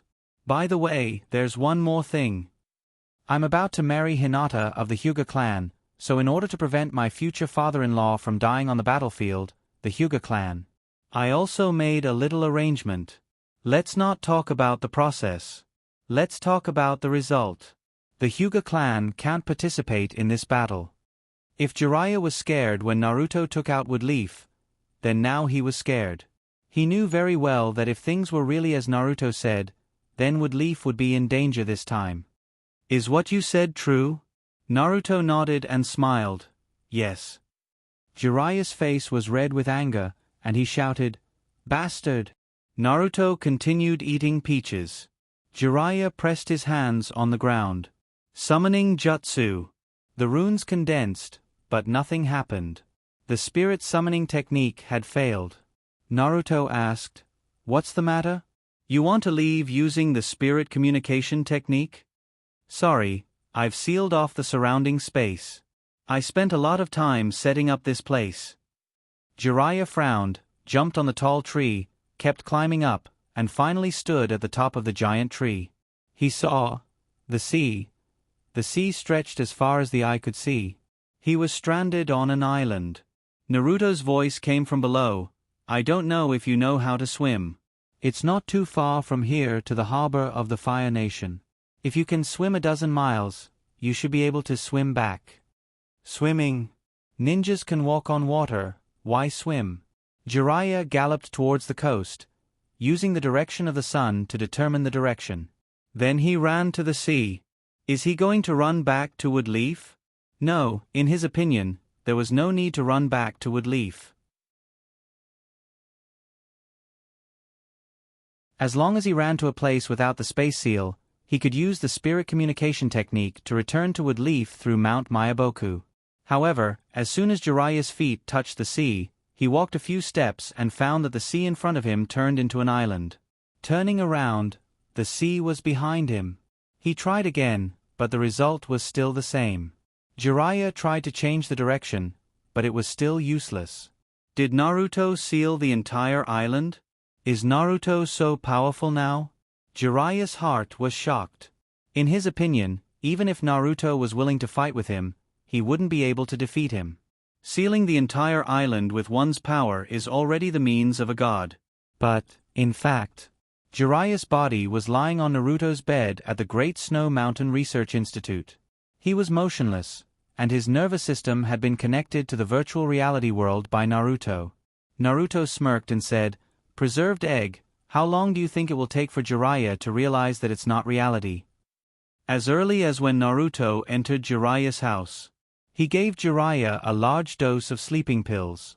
Then he used Genjutsu to enter the dream and connected Jiraiya's nervous system to the virtual reality system. Preserved Egg pondered, although the virtual reality system simulation module is good, it's still different from reality. Ordinary people can't detect it, but I'm afraid Jiraiya won't be able to hide it for long. Naruto nodded. He took a bottle of medicine from the bed, opened the glass bottle, extracted the syringe, and injected it into Jiraiya's body. Then I can only give Jiraiya a little more tranquilizer. After the injection, Naruto checked Jiraiya's physical condition with the medical perception barrier. I have adjusted the sensitivity of the virtual reality system's time perception to -10 times. Jiraiya stays in the virtual reality world for an hour, which is equivalent to 10 hours in the real world. So even if this guy can come out, the matter outside will be over. At the same time, Hinata was in a room full of beds. There were many people lying there. They were all from the Hyuga clan, including Hinata's father, mother, and Hinata Ningji. There were also some family members that Hinata knew and had feelings for. These people were trapped in the virtual reality world like Jiraiya. Spiritual network. Hinata found Naruto. Naruto-kun, I want to go to the virtual reality world to see them. Naruto replied, okay, those people will be fine if they wake up. Your father can't beat you now. But just in case, you can't log in from that room. Because in that case, if someone from the Hyuga clan woke up first and killed Hinata while she was immersed in the virtual reality world, it wouldn't be fun. After telling Hinata. Soon, Tsunade also found Naruto, but unlike Naruto, Tsunade found him from the real world.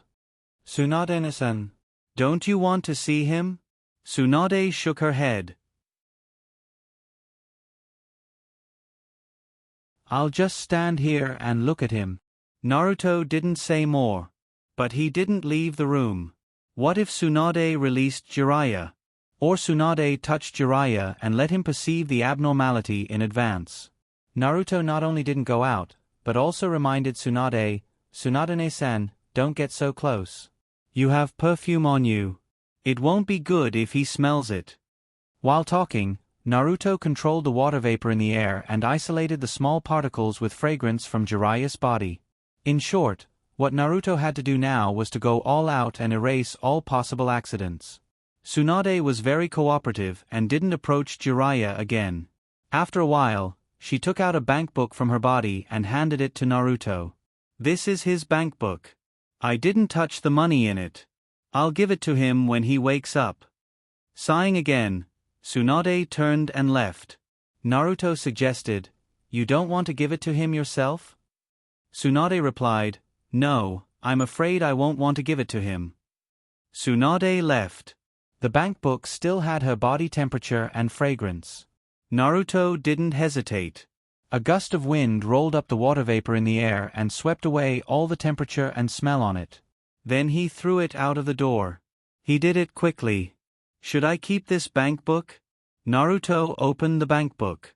There were a lot of zeros on the bank book. Envious.